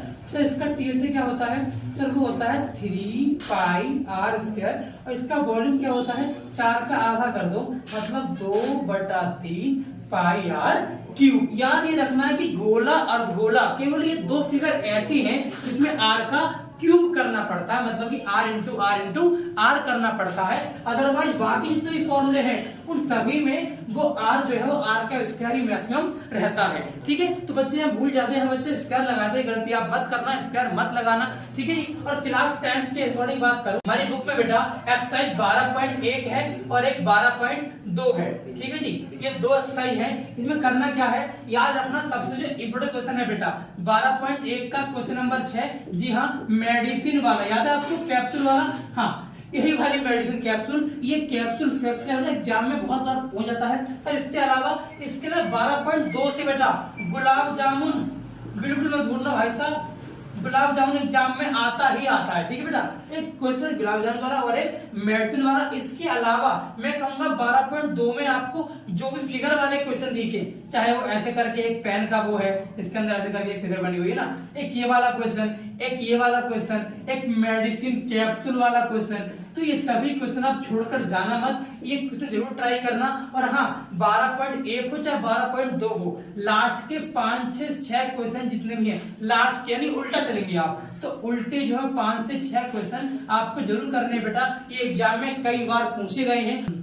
तो आई होप बेटा आपको वीडियो अच्छी लगी होगी, आपको सारी इंफॉर्मेशन समझ में आई होगी, क्या होता है वॉल्यूम, क्या होता है एरिया, क्या होता है CSA, क्या होता है TSA, क्या होता है LSA। और हाँ ये हमारा एक और चैनल बेटा फनी चैनल, जहाँ पे आपके यही वाले भैया विष्णु भैया फनी वीडियो बनाते हैं, नाम क्या इसका पढ़ो और पढ़ाओ बाय वीके। आप इसको सब्सक्राइब कर सकते हैं, इस वाले वीडियो जो है देख सकते हैं, अपने दोस्तों को बता सकते हैं बेटा, यहाँ पे फनी वीडियो बहुत सारे आपको कंटेंट मिल जाएगा फनी का, और यहाँ पे कुछ फनी के संबंधित फैक्ट भी है बहुत कुछ इस चैनल के अंदर, तो आप इस चैनल को सब्सक्राइब कर सकते हैं। हैं। और इसके अलावा बेटा याद रखना गुलाब जामुन और मेडिसिन इन दो को बहुत अच्छे से करना है, एग्जाम में छपने के चांस ज्यादा हैं। इसके अलावा जो मैंने बातें बताई हैं वीडियो को पॉज करके लिख लेना सारे फॉर्मूले और इनको याद कर लेना, क्योंकि बहुत काम के फॉर्मूले हैं। अगर ये याद हो गए तभी एग्जाम में क्वेश्चन बन पाएगा। लेकिन हाँ, हर किसी को अप्लाई करना भी आना चाहिए। बेस्ट तरीका क्या होता है? काटना, डिवाइड करने वाला। तो आई होप बेटा आपको समझ में आया वो सब कुछ मैंने क्या क्या बताया। और अब स्टार्ट करते हैं चैप्टर 13 जिसका नाम है स्टैटिस्टिक्स। जी हाँ, सांख्यिकी।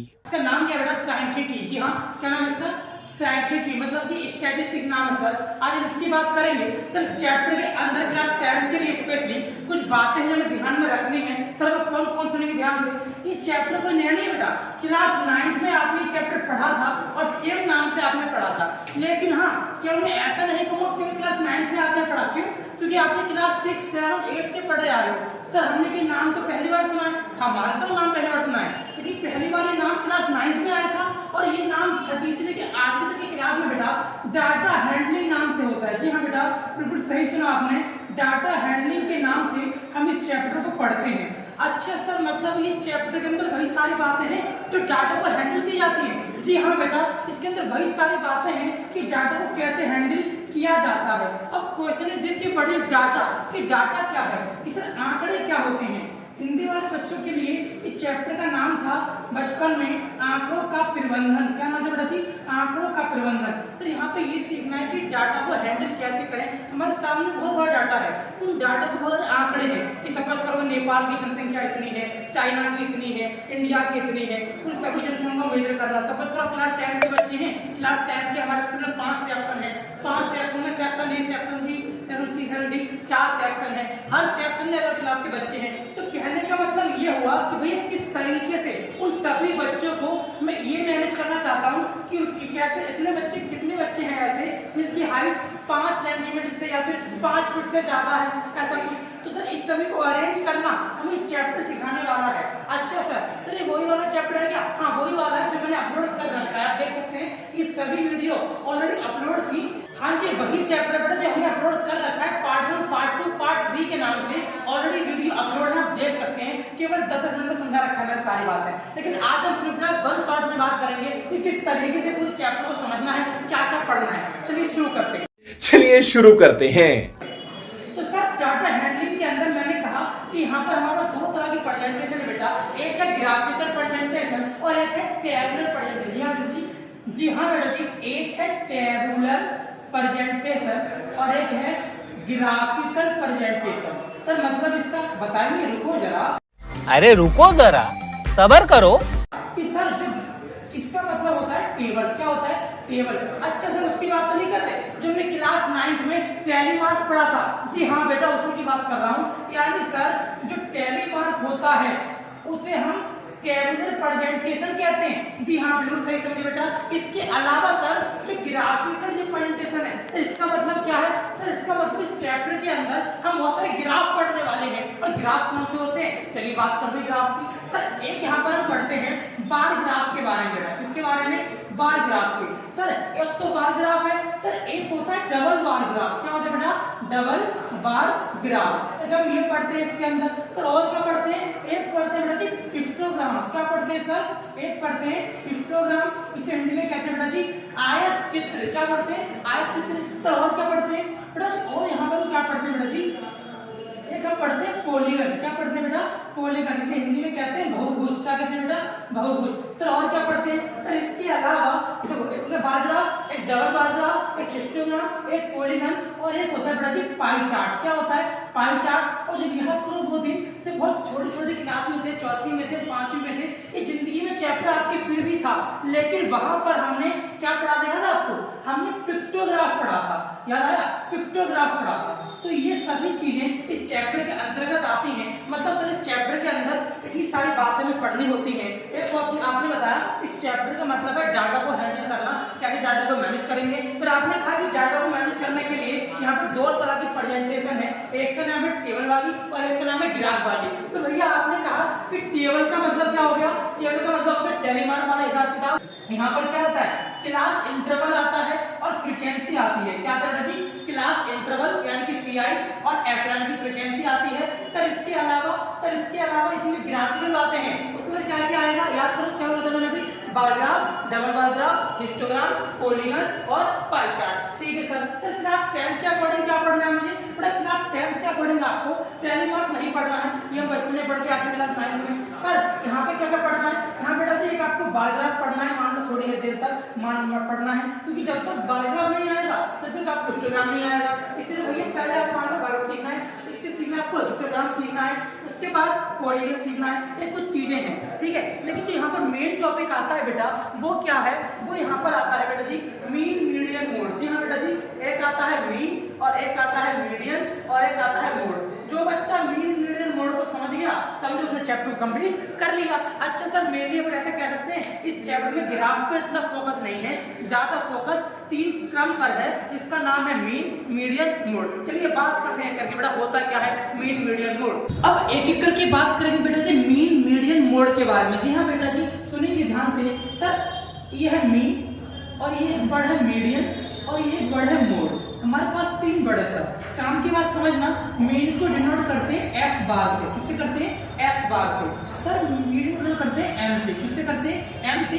सर मोड को करते हैं जेड से, किससे करते हैं जेड से। पहली बात तो ये याद रखना। सर दूसरी बात क्या रखनी है और सुनो ध्यान से, पहला मीन मोड हो गया। अब सर सुनो होता क्या है, अगर मैं मीन की बात करूं बेटा, स्पेशली मीन की बात करूं तो समझना ध्यान से। हमारे पास असल में इस चैप्टर के अंदर 2 तरह के एवरेज पाए जाते हैं। हाँ जी 2 तरह के एवरेज पाए जाते हैं बेटा जी इस चैप्टर के अंदर। 2 तरह के एवरेज हैं, एक का नाम है बेटा जी मैथमेटिकल एवरेज, क्या नाम है मैथमेटिकल एवरेज, और एक का नाम है बेटा पोजिशनल एवरेज। क्या बोला मैंने, एक का नाम है बेटा पोजिशनल एवरेज। हालांकि जो मैं बातें बताने जा रहा हूं आपको, ये मैथमेटिकल वाली और ये पोजिशनल वाली, ये सभी बातें बच्चे इकोनॉमिक्स नाम के सब्जेक्ट में पढ़ते हैं। जो बच्चे हमसे क्लास लेने आते हैं ना सीए सीपीटी की, या फिर आप कह लो सीए फाउंडेशन की, सीएमए फाउंडेशन की, या फिर इकोनॉमिक्स पढ़ने आते हैं बीकॉम वाले बच्चे, या क्लास 11 12 के बच्चे टेट पढ़ने आते हैं, हमें वहां भी सिखाते हैं बच्चों को। लेकिन आप समझ लो आपके लिए भी रिलेवेंट है चीज कि सर 2 तरह के एवरेज हो गए, एक का नाम मैथमेटिकल, एक का नाम पोजिशनल। अब भैया मैथमेटिकल का मतलब होता है मीन, तो याद रखना कोई आपसे पूछ ले कि बता मैथमेटिकल एवरेज कौन सा है, तो आपका आंसर क्या होगा मीन। तो 1 नंबर का एमसीक्यू बन सकता है कि मैथमेटिकल एवरेज कौन सा होता है, तो आंसर इज मीन। और आपसे पूछ लिया कि बता पोजिशनल एवरेज कौन सा होता है, तो आपका आंसर होगा बेटा जी मीडियन और मोड, मीडियन और मोड। तो याद रखना बेटा मीडियन और मोड जो है वो पोजिशनल एवरेज होते हैं, और जो मीन है वो मैथमेटिकल एवरेज होता है। काम की बात आपको ये याद रखनी है सर, जो मीन है इसे मैथमेटिकल क्यों कहा, क्योंकि मैथ की तरह इसमें सॉल्व करके आंसर निकलता है। और सर मीडियन मोड को ऐसा क्यों कहा, ये पोजिशनल है, क्योंकि इसका आंसर क्वेश्चन में गिवन होता है, बच्चों को खाली देख के पता लगाना है कि क्या पोजीशन है उसकी, मतलब मीन की क्या पोजीशन है और मोड की क्या पोजीशन है। ठीक है सर। तो इसके अलावा सुनेंगे ध्यान से, इसका बात सुनेंगे ध्यान से, क्या बताना चाहते हैं भैया सर। इसके अलावा जो हमारे पास डाटा है, सुनो ध्यान से, हमारे पास जो डाटा है स्टैटिस्टिक्स का बेटा, उसकी ना 3 तरह की सीरीज होती है। जो बात बताने जा रहा हूँ बेटा कोई नहीं बताया, सुनना ध्यान से। हमारे पास 3 तरह की सीरीज है सर, कौन कौन सी। सर एक का नाम है बेटा जी इंडिविजुअल सीरीज, क्या नाम है इंडिविजुअल सीरीज। सर एक का नाम है डिस्क्रीट सीरीज, क्या नाम है डिस्क्रीट सीरीज। और भैया जी एक का नाम है कॉन्टिन्यूस सीरीज, क्या नाम है कॉन्टिन्यूस सीरीज। आपको खाली याद इतना रखना है कि सर 3 तरह की सीरीज है। इंडिविजुअल का मतलब हो गया एक सिंगल बंदे की बात होगी, मतलब जो जैसे सपोज करो कि रोल नंबर 2 की बात होगी, रोल नंबर 4 की, रोल नंबर 6 की, रोल नंबर 8 की, रोल नंबर 10 की, इस तरह कुछ लोगों की बात होगी। इसे कहते हैं हिंदी में व्यक्तिगत श्रृंखला, क्या बोलते हैं व्यक्तिगत श्रृंखला। सर इसके बाद आता है डिस्क्रीट सीरीज। जी हाँ सर, इसके अंदर क्या होता है, इसके अंदर डिस्क्रीट, एक से एक और क्रिएट होना, एक्स और एफ। इसके अंदर क्या होता है सर सीआई और एफ। मतलब भैया ऐसा कह लूं, खाली इतना याद रखूंगा कि इंडिविजुअल के अंदर ओनली एक्स आता है। अच्छा सर, यानी ये सीरीज जो होती है एक्स की होती है। और भैया डिस्क्रीट के अंदर 2 होती है, एक एक्स और एक एफ। सर एफ का मतलब फ्रीक्वेंसी है और एक्स का मतलब आइटम है। एक्स का मतलब आइटम है, एफ का मतलब फ्रीक्वेंसी है, बारंबारता है। और सर लास्ट में क्या आता है कॉन्टिन्यूस सीरीज। सर इसके अंदर क्या होता है सी आई होता है, मतलब क्लास इंटरवल होता है, और एफ मतलब बारंबारता होती है। तो याद रखना, यानी सर आप ऐसा बोल सकते हैं जो आप सीरीज समझा रहे हैं इसका मतलब ये तो नहीं है एक क्वेश्चन की शक्ल है। जी हाँ बेटा,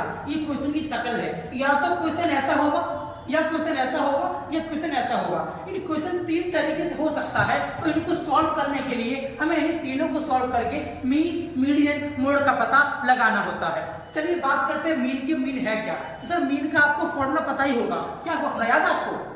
सर मीन निकालने के लिए सिग्मा एक्स अपॉन में एन कर दो, मतलब जो अगर ये वाली सीरीज है बेटा, इन सभी को ऐड करो। इन सभी को ऐड करने के बाद ये कितने नंबर है? गिनो यहाँ से कितने नंबर है? सर 1 2 3 4 5 5 नंबर है, ठीक है। मान लो इनको जोड़कर 20 आता है, तो 20 को डिवाइड कर दो किससे? जितना भी वो है, मान लो 30 आएगा, डिवाइड कर दो किससे?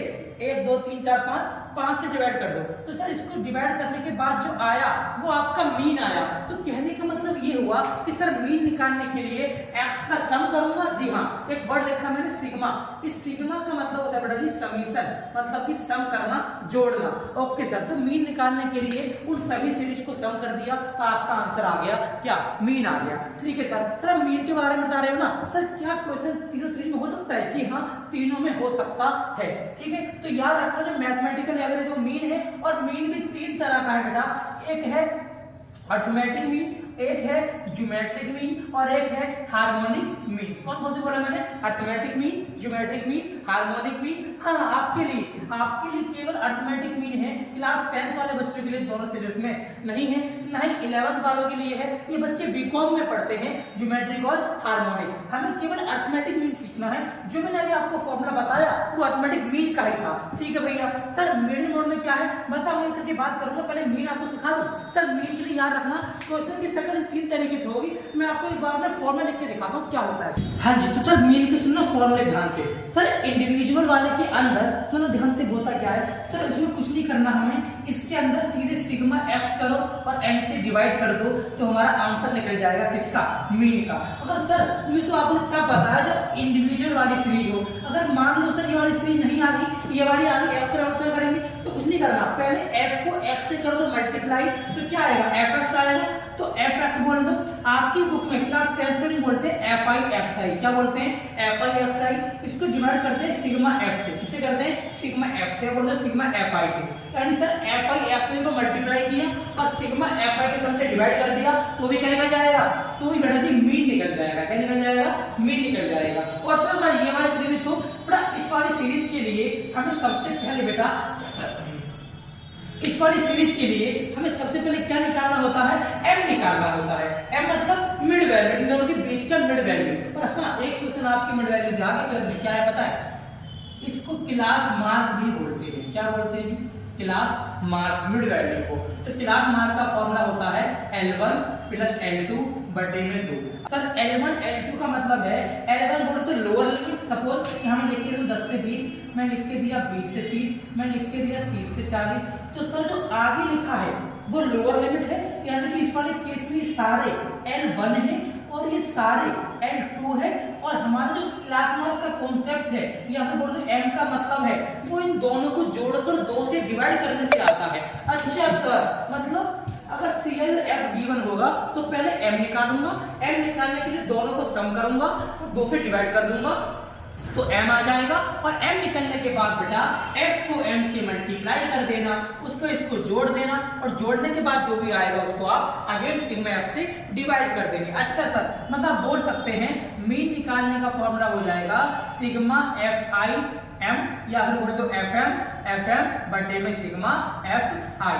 अच्छा सर, ऐसा भी हो सकता है, दोनों बातें सेम है। हाँ, दोनों बात सेम है, फर्क क्या है? यहाँ पर m आ गया, यहाँ पे एफ आई आ गया, और दोनों का मतलब सेम है। यानी मैं m की जगह s लिख सकता हूँ। हाँ, लिख सकते हैं, कोई दिक्कत नहीं है, दोनों का मतलब सेम होता है। तो मैंने ये आपको समझाया अबाउट मीन के बारे में, किस तरीके से मीन निकालना है। मैंने कहा 3 तरह की सीरीज है, इंडिविजुअल, डिस्क्रीट और बताओ वेरी गुड कॉन्टिन्यूअस। इन 3 तरह की सीरीज के अंदर मीन निकालने की 3 तरह के मेथड भी हैं, मैं आपको नहीं बताया अभी तक, लेकिन याद रखना जो मैंने सिखाया ये वाला, ये सभी कौन सा मेथड? डायरेक्ट मेथड है। जी हाँ बेटा जी, मीन निकालने के 3 तरीके होते हैं। कितने होते? 3 तरीके होते हैं। और कमाल की बात, तीनों तरीकों से सेम आंसर आता है। सर, एक होता है डायरेक्ट मेथड, एक होता है शॉर्टकट मेथड, और एक होता है स्टेप डेविएशन मेथड। एक होता है डायरेक्ट मेथड, एक होता है शॉर्टकट, एक होता है स्टेप डेविएशन। जो शॉर्टकट वाला है बेटा, इसको कोई लोग इनडायरेक्ट मेथड भी कहते हैं,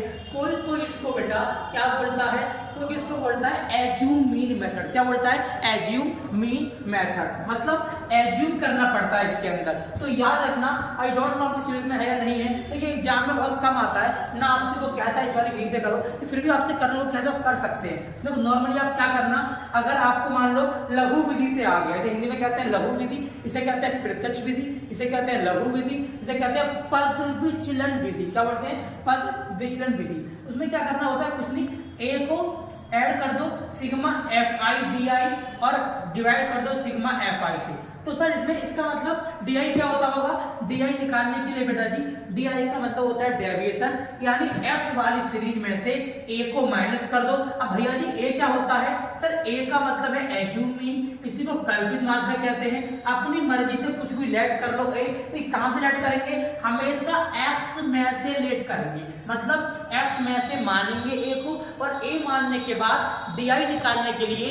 हर सीरीज में से इस एक्स में से ए को माइनस करेंगे, और इसको माइनस करने के बाद जो आएगा वो डी आई आएगा। देन डी आई को एफ आई से मल्टीप्लाई किया, उसका सम किया, सम करने के बाद एफ आई से डिवाइड कर दिया, तो आपका शॉर्टकट मेथड से मीन निकल कर आ जाएगा। अच्छा सर, तो आपने कहा कि मीन नॉर्मली तीन तरह का है, एक अर्थमेटिक, एक ज्योमेट्रिक हार्मोनिक। ज्योमेट्रिक हार्मोनिक हमको नहीं पढ़ना है, हमें खाली अर्थमेटिक पढ़ना है। फिर आपने कहा कि अर्थमेटिक निकालने के तीन तरीके हैं, एक है डायरेक्ट मेथड, एक है शॉर्टकट मेथड, एक है स्टेप डिवीजन मेथड। फिर आपने कहा ये डायरेक्ट वाला मेथड है, इसके फॉर्मूले आपने लिख दिए, और आपने कहा जो क्वेश्चन है ये तीन फॉर्मूले क्यों बने, क्योंकि जो क्वेश्चन की शक्ल है वो कुछ ऐसी दिखती है, या तो खाली एक्स होगा, या एक्स और एफ होगा, या शेयर एफ होगा। इस तरीके से सॉल्व करने के बाद जो आंसर आएगा, तो मीन निकालने के लिए ये तीन तरीके यूज हो जाएंगे। अब हम बात करेंगे बेटा जी सेकंड कॉन्सेप्ट की, मीडियन की बात करेंगे। हाँ जी बेटा जी, बेटा जी तो आपके जो मीन मैंने समझाया ये आपके बुक के अकॉर्डिंग जी है बेटा जी। क्लास 10th में 13.1 है,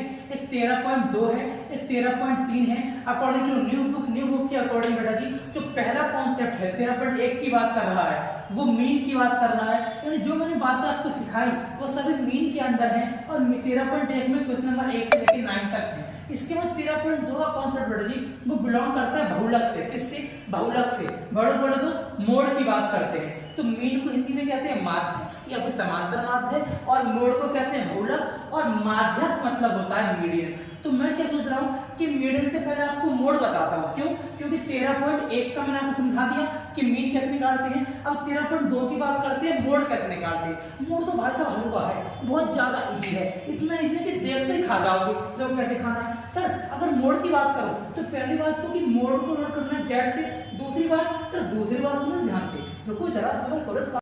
अरे रुको जरा, सबर करो। सारा कुछ बताएंगे, लेकिन हाँ वीडियो को लाइक करना मत भूलना यार, वीडियो को लास्ट तक देखना। और हाँ चलो आगे चलते हैं। सर मोड के लिए क्या करना है, सर मोड के लिए कुछ नहीं करना है, नॉर्मली सिंपल सी कहानी है, एक फॉर्मूला है छोटा सा। क्या, वही वाला कौन सा, z इज इक्वल टू, क्या है, z इज इक्वल टू, बताओ, वेरी गुड वेरी गुड, अरे वाह, L1 plus F1 minus F0 upon में, हाँ 2F1 फिर माइनस F0 आगे माइनस F2 आगे इनटू में आई। अच्छा सर तो ये वाला फॉर्मूला है क्या, हाँ खत्म, यही तो मोड है। अच्छा तो मोड के लिए L1 में प्लस कर दूंगा, F1 में 0 कर दूंगा, F1 माइनस F0, नीचे 2 को करूंगा मल्टीप्लाई F1 से, फिर माइनस कर दूंगा F0, माइनस कर दूंगा F2 इनटू में आई। तो जितना बड़ा ये फॉर्मूला दिख रहा है उतना ही छोटा इसका तरीका है समझने को, सॉल्व करने को बहुत इजी है। याद रखना मैंने यहाँ पे आई लिखा है, कुछ बच्चे से H लिखते हैं, कुछ बच्चे से C लिखते हैं, तीनों का मतलब सेम होता है। C बोलो या H बोलो या I बोलो, इनका मतलब होता है जो हमारे पास क्लास इंटरवल है, जो वर्ग अंतराल है, उस वर्ग अंतराल के बीच में गैप कितना है। अगर मैं लिखूं 10 से 20, 20 से 30, ये 40, तो यहाँ पर गैप 10 का है। इसका मतलब H की वैल्यू या C की वैल्यू या I की वैल्यू 10 है, क्योंकि क्लास इंटरवल के अंदर जो गैप है वो 10 है। ठीक है भैया, पहले ये बता दो प्लीज F1 क्या होता है, F0 क्या होता है। रुको जरा बता रहे हैं सर। F1 के लिए क्या करेंगे, कुछ नहीं, देखो ये CI है, मान लो देता हूँ 10 से 20, ये मैंने दिया 20 से 30, ये मैंने दिया बेटा जी 30 से 40, मैंने लिखा 40 से 50। सर मैंने F दिया, सुनो ध्यान से, मैंने F क्या दिया, मैंने बोला ये है 40, ये है बेटा जी 30, मैंने कहा ये है 50, और मैंने ये कहा कि ये है 20। अब देखो क्या करना है, खत्म बेटा, क्वेश्चन तो यही है। सर ये बताओ ना जल्दी जल्दी क्या है F1। देखो ये रहा F1, इसमें देखो F में सबसे बड़ा कौन सा है, सबसे बड़ा है 50। ओ माय गॉड, पढ़ लो इसे। सर जो बड़ा है वही F1 है, इसके ऊपर वाला F0 है, इसके नीचे वाला F2 है, और जो F1 है इसके ठीक सामने आओ क्लास प्रिंसिपल के अंदर, ये वाला हमारा बहुलक वर्ग है। एक बड़े वर्ग बड़ा खतरनाक एग्जाम में छप गया। किसमें छप पता है? जो आपकी बुक में चैप्टर है स्टैटिस्टिक्स वाला, ये एग्जाम में छपा है सबसे लास्ट वाले क्वेश्चन पर।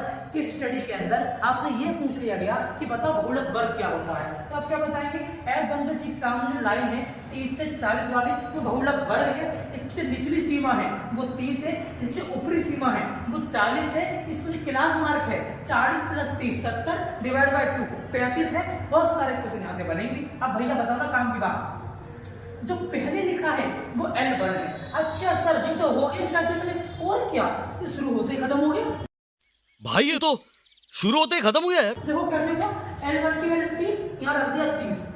F1 कितना है सर? F1 तो 50 है, यहाँ रख दिया 50। सर F0 30 है, रख दिया 30। और इस तरह तो उड़ गया, और क्या?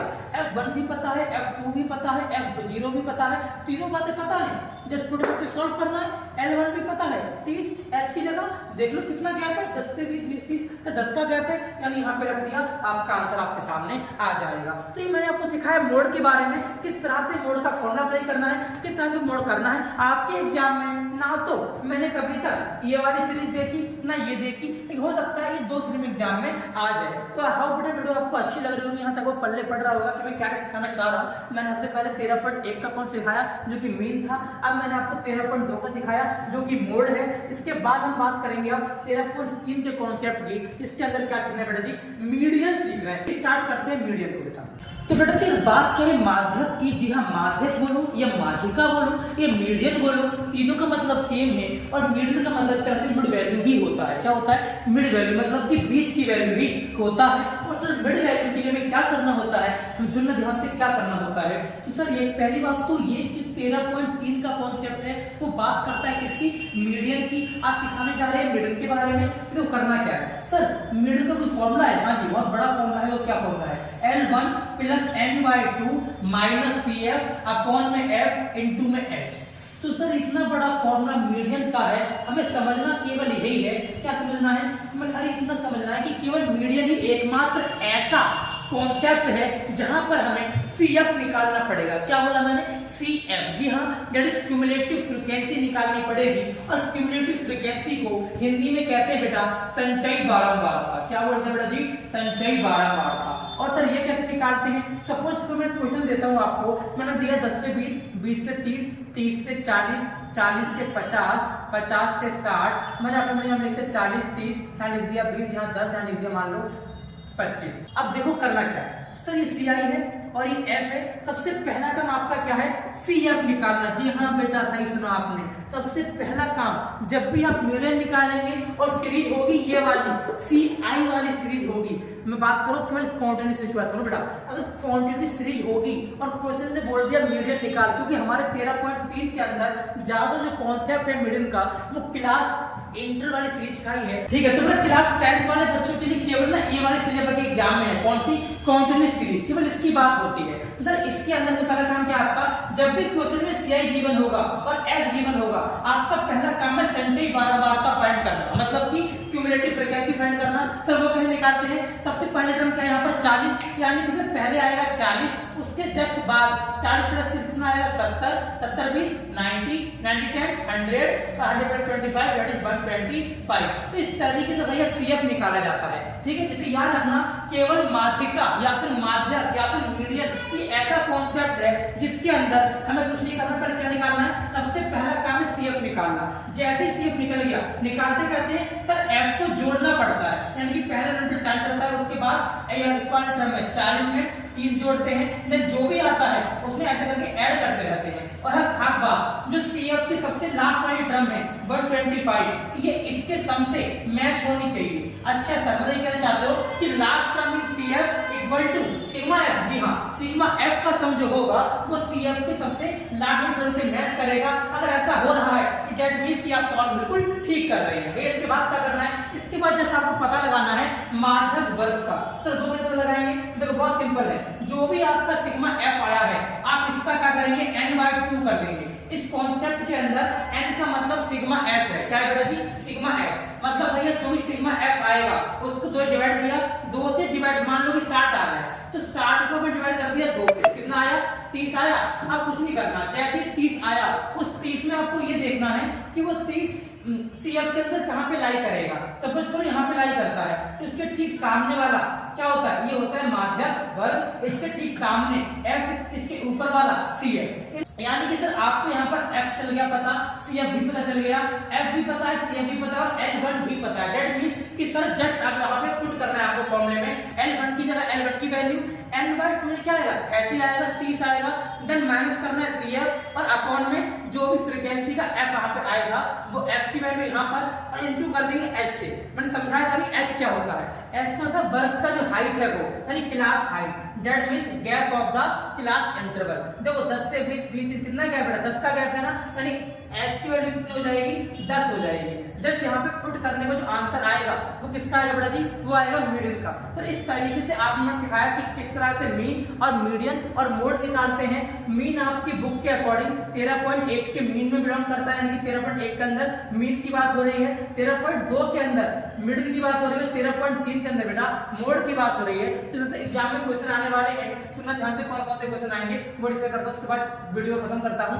लास्ट में बेटा 13.1 के अंदर ना क्वेश्चन नंबर 1 से लेकर 9 तक आपकी बुक में है, जिसमें कि 13 इसमें मीन जो है, इसमें मीन निकालने के लिए आपको क्वेश्चन नंबर 8 और 7 और 9 ये 3 क्वेश्चन एग्जाम में कई बार पूछे गए हैं। तो प्लीज इनको ट्राई जरूर करना कि 13 पॉइंट देख के कौन कौन एग्जाम पूछे गए हैं। ठीक है जी, इसमें टोटल 9 क्वेश्चन है 1 से लेकर 9 तक, जो कि ये ज्यादातर आए हुए हैं। इसके अलावा जो मोड का कॉन्सेप्ट बेटा, मोड के अंदर देखा जाए तो क्वेश्चन नंबर 1 से लेके केवल 8 या 7 क्वेश्चन है और सभी के सभी बहुत ही इजी है। मतलब कि जिसमें कोई ऐसा नहीं है कि कुछ गाइड कर देंगे। कभी कभी क्या होता है आपको बार मिस कर देते हैं, लेकिन जो मिसिंग का कोर्स है वो मिसिंग का केस ओनली यहाँ पर आएगा 13.3 में। तो फिर 13.3 का क्वेश्चन नंबर जो 5 और 6 है वो अच्छे से पढ़ के जाने एग्जाम में कई बार आ चुका है। तो 13.3 का एक क्वेश्चन नंबर 2 भी है, जहां पर क्या वो x और y लिख कर दे रहे हैं f के अंदर। दैट मींस कि f के अंदर वो 2 वैल्यू को मिस कर रहे हैं। अब वो 2 वैल्यू हटा देंगे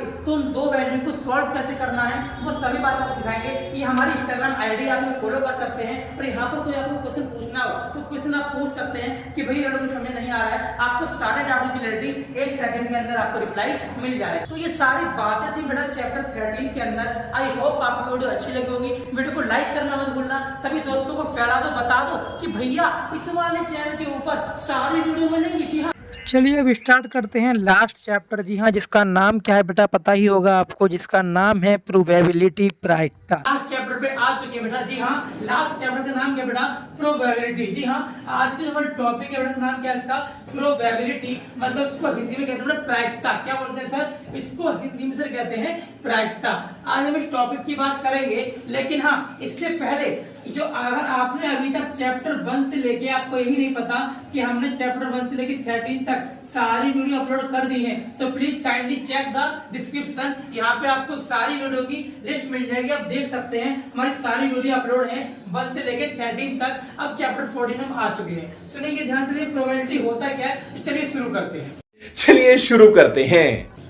तो उसका प्रोबेबिलिटी का मतलब क्या है भैया? प्रोबेबिलिटी का मतलब होता है पॉसिबिलिटी, मतलब कि संभावनाओं को दर्शाता है। अच्छा सर, तो रैंडमली कोई भी चीज आपसे पूछ ली जाए कि बताओ आपके पास होने की या फिर आपके फेल होने की क्या चांसेस हैं, यानी कि सर प्रोबेबिलिटी एक तरीके से चांस है, एक प्रकार की पॉसिबिलिटी है, संभावना है कि बारिश होगी या नहीं होगी, या फिर अब क्या हो सकता है आपके साथ जो आपका जो रिजल्ट आने वाला है, या फिर अभी एग्जाम नहीं हुए हैं और जब एग्जाम होने के बाद रिजल्ट आएगा तो क्या होगा। अब नॉर्मली बच्चा कहता है कि भैया मान लो 50-50 मान लो, तो बच्चा अपने मुंह से खुद कहता है 50-50 मान लो। इसका मतलब ये हुआ 50% का मतलब हुआ 50/100 और यहाँ मतलब क्या हुआ 50/100। मतलब सर इसको सॉल्व करेंगे तो कितना आएगा 1/2। इसको सॉल्व करने कितना आएगा 1/2। यानी सर ये उन्होंने कहा कि मान लो पास होने की 50% और फेल होने की भी 50%। ऐसा बोल दूं, पास होने की 50% और पास ना होने की भी फिर मैं फेल बोलना अच्छा नहीं लगता, इसलिए मैं क्या बोल रहा हूँ, पास ना होना। ठीक है, तो पास होने की 50% प्रोबेबिलिटी और पास ना होने की मतलब फेल होने की कितनी 50%। तो ये ले दे आप कह सकते हैं कि 1/2 और 1/2 अगर उन दोनों को जोड़ा जाए तो कितना आएगा, क्या आपको पता है? 1/2 प्लस 1/2 कितना होता है? नहीं पता ना, कितना होता है? 1 होता है। कैसे सर? आधा आधा है। तो कहने का मतलब ये हुआ कि सर प्रोबेबिलिटी किसी भी चीज की हो या ना हो, होने की और ना होने की 1 के बराबर होती है। जी हाँ, यहीं से एक फॉर्मूला निकल आता है, probability of any event plus probability of non event is equal to 1। जी हाँ, मैंने क्या बोला, बड़ा याद रखना, इस चैप्टर के अंदर कहीं भी वर्ड दिखे P, इसका मतलब होता है प्रोबेबिलिटी। क्या होता है? प्रोबेबिलिटी। और इस चैप्टर के अंदर कहीं वर्ड दिख जाए E, इसका मतलब होता है बेटा जी इवेंट। क्या होता है? इवेंट। तो याद रखना, एक वर्ड है इवेंट E और एक वर्ड है P। P से प्रोबेबिलिटी, E से इवेंट। और एक फॉर्मूला यहाँ पे क्या बना, 1 मार्क्स का MCQ क्लास 10 वाले बच्चों के लिए, कि बताओ किसी भी इवेंट का होना और किसी इवेंट का ना होना किसके बराबर है बेटा? 1 के बराबर है। तो 1 मार्क्स का MCQ आपके एग्जाम में यहाँ सर आ सकता है। सर इसके अलावा ना एक MCQ यहाँ से बनता है कि जो प्रोबेबिलिटी है वो किसके और किसके बीच में होती है। मतलब तो याद रखना, प्रोबेबिलिटी का जो आंसर आएगा बेटा वो 0 से बड़ा होगा और 1 से छोटा होगा। जी हाँ बेटा, इस वाली बात से भी 1 मार्क्स का MCQ बनता है। मतलब वो आपको ऑप्शन देंगे कि कौन सा ऑप्शन ये वाला होगा, वही आपका आंसर होगा। और इस लाइन का मतलब क्या है सर? इस लाइन का मतलब है कि जो P है यानी प्रोबेबिलिटी है वो 0 से बड़ी है और 1 से छोटी है, यानी इन दोनों के बीच में है और इसके इक्वल भी है। जी हाँ, आपने वर्ड देखा होगा ये लाइन जो है, तो भैया इसका मतलब है इक्वल, यानी भैया 0 जो प्रोबेबिलिटी है वो 0 से बड़ी या 0 के बराबर हो सकती है, या फिर 1 से छोटी या 1 के बराबर हो सकती है। जी हाँ बेटा, इसी को प्रोबेबिलिटी कहा गया। मतलब प्रोबेबिलिटी भैया ऐसा करना चाहते हो क्या, जब भी मैं इसका आंसर निकालूंगा तो मेरा जो भी आंसर आएगा वो 0 और 1 के बीच में आएगा। जी हाँ, जैसे 0.1, 0.2, 0.9 या फिर 1, लेकिन रहेगा 0 और 1 के बीच में। और मोस्टली इसका आंसर बेटा फ्रैक्शन में आता है। आगे बात में यहाँ तक। इसके अलावा सर यहाँ पे प्रोबेबिलिटी का फॉर्मूला क्या है, सुनना ध्यान से। सर फॉर्मूला क्या दिया गया हमें फॉर्मूला बताया गया, प्रोबेबिलिटी किसी भी चीज की प्रोबेबिलिटी निकाल रहे हैं वो लिखते हैं ब्रैकेट में, यानी probability of any event is equal to favourable outcome. क्या बोला मैंने? Favourable outcome. और अपॉन में total number of outcome. Sir outcome क्या होता है, सुनो ध्यान से। फिर सर आउटकम का मतलब हो गया, इसको हिंदी में परिणाम कहते हैं। क्या बोलते हैं जी? परिणाम कहते हैं। लेकिन इसका साथ में मतलब ये हो किसी भी चीज की क्या क्या पॉसिबिलिटी हो सकती है, क्या क्या आउटकम हो सकते हैं। तो सर आउटकम को समझने के लिए पहले ये समझो कि भैया आउटकम का मतलब ये हुआ कि सपोज करो कॉइन है। अब एक कॉइन को टॉस करने पे क्या क्या आएगा? एक कॉइन को टॉस करने पे या तो हेड आएगा या फिर टेल आएगा। तो भाई कहने का मतलब ये है कि जो हेड या टेल जो आया वही तो आउटकम है। अच्छा सर, मतलब किसी चीज को यूज करके उसके क्या परिणाम हुए, क्या रिजल्ट आया, इट्स कॉल्ड आउटकम। जी हाँ बेटा, और इस चैप्टर की भाषा है बेटा आउटकम को सैंपल स्पेस भी कहते हैं। जी हाँ, जो बच्चे मेरे क्लास 11th वाले ये वीडियो देखना चाह रहे हो या देख रहे हो, तो जो 11th में पढ़ेंगे आगे जाके आप खुद, तो क्लास 11th वाले बच्चे जो है बेटा उनके सामने फिर से चैप्टर देखने को मिलेगा, लेकिन वहां पर आउटकम वर्ड का नाम निशान ही नहीं है। उनको बार बार वर्ड एस यूज करना पड़ रहा है, और उस एस का मतलब सैंपल स्पेस है। क्या बोला मैंने? एस का मतलब सैंपल स्पेस है। मतलब सर आउटकम का मतलब सैंपल स्पेस भी होता है। जी हाँ, आउटकम का मतलब सैंपल स्पेस भी होता है। ठीक है बेटा, तो आगे बात करते हैं करके कि सर आपने क्या समझाया कि प्रोबेबिलिटी ऑफ एनी इवेंट का फॉर्मूला क्या हो गया कि फेवरेबल आउटकम अपॉन में टोटल नंबर ऑफ आउटकम या फिर टोटल पॉसिबल ऑफ आउटकम से डिवाइड करने पर जो आएगा वो प्रोबेबिलिटी का आंसर होगा। जैसे अगर मैं आपको बताऊं हेड एंड प्रोबेबिलिटी क्या होगी, तो आप बोलोगे सर हेड या टेल, टोटल 2 ऑप्शन है। आप हेड का पूछ रहे हैं तो हेड कितनी बार आएगा? 1 बार। तो ऊपर लिख देंगे 1 और नीचे लिख देंगे 2। सर नीचे 2 क्यों लिखा?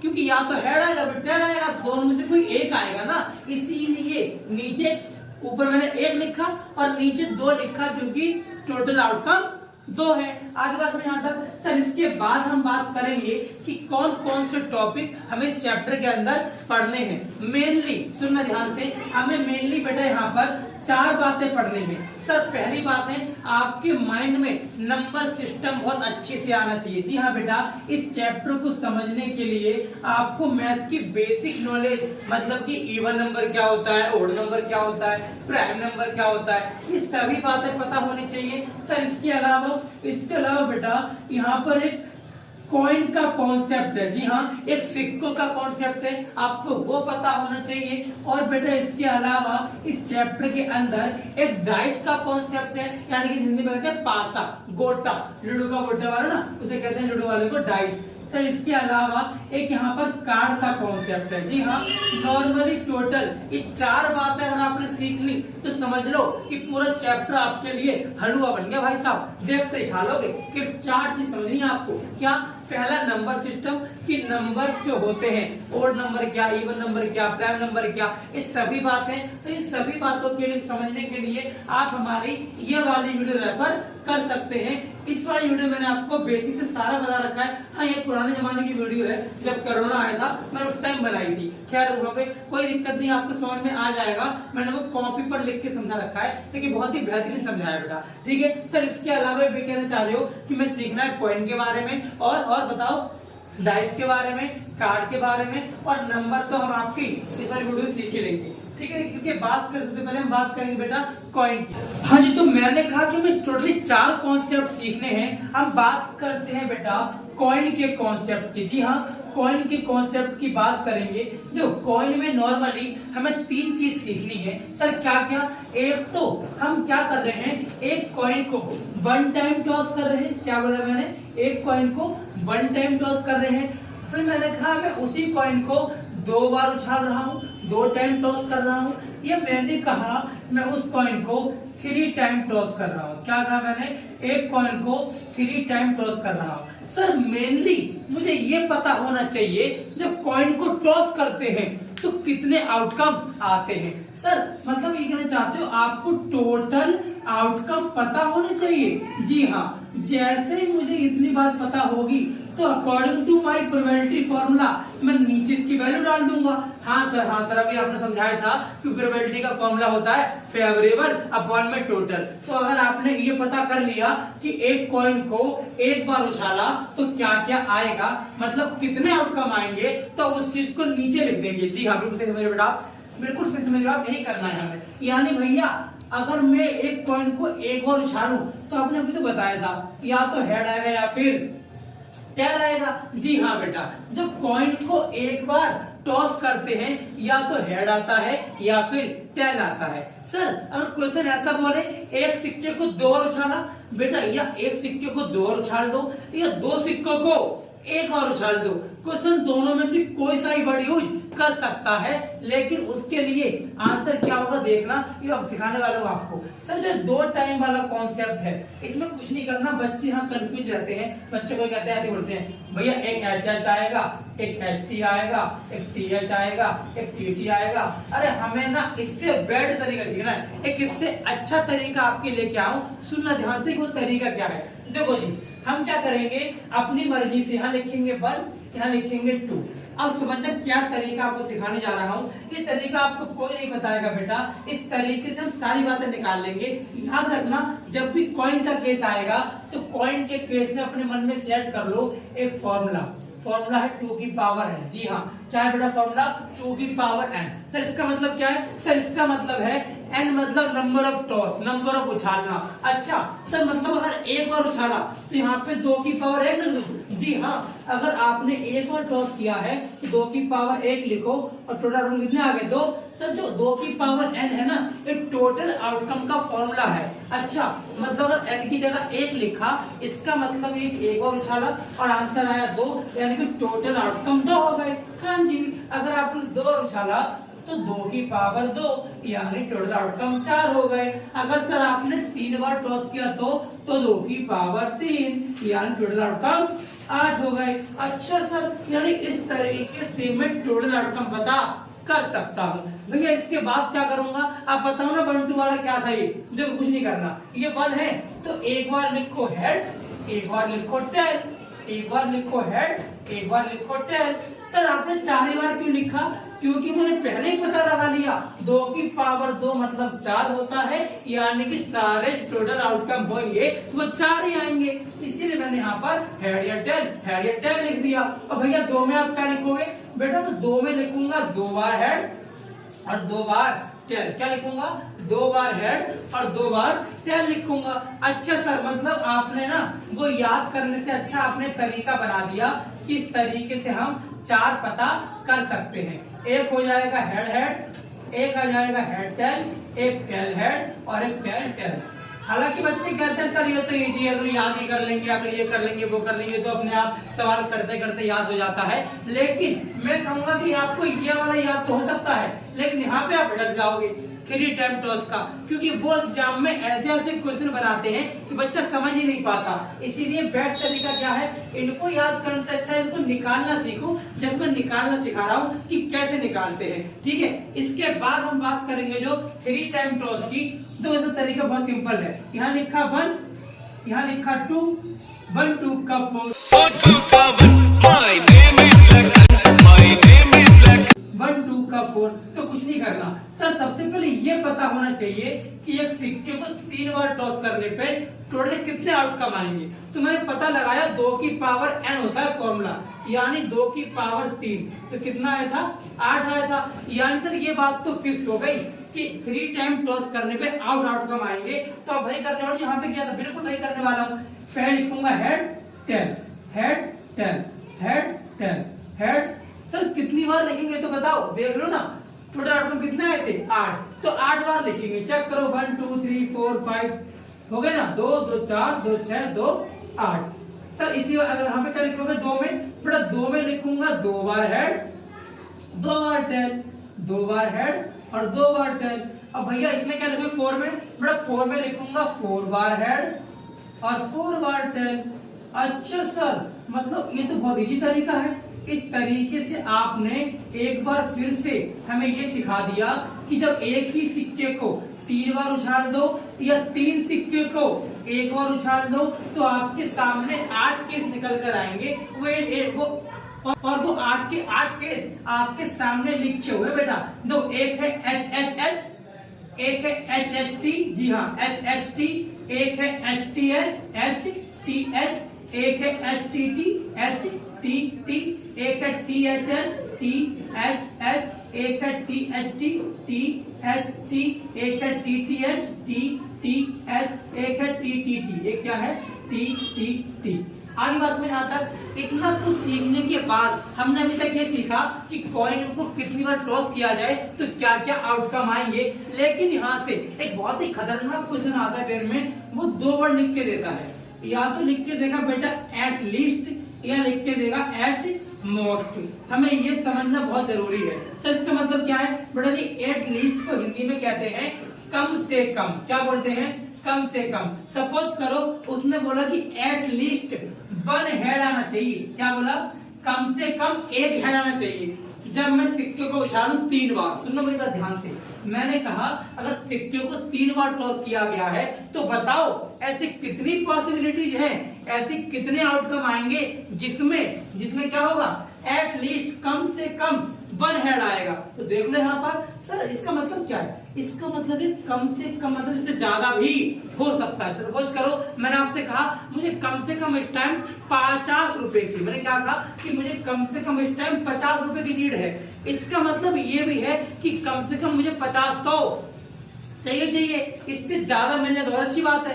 तो कहने का मतलब ये कम से कम का मतलब होता है, एट लीस्ट का मतलब होता है उतना चाहिए, उससे ज्यादा भी चलेगा।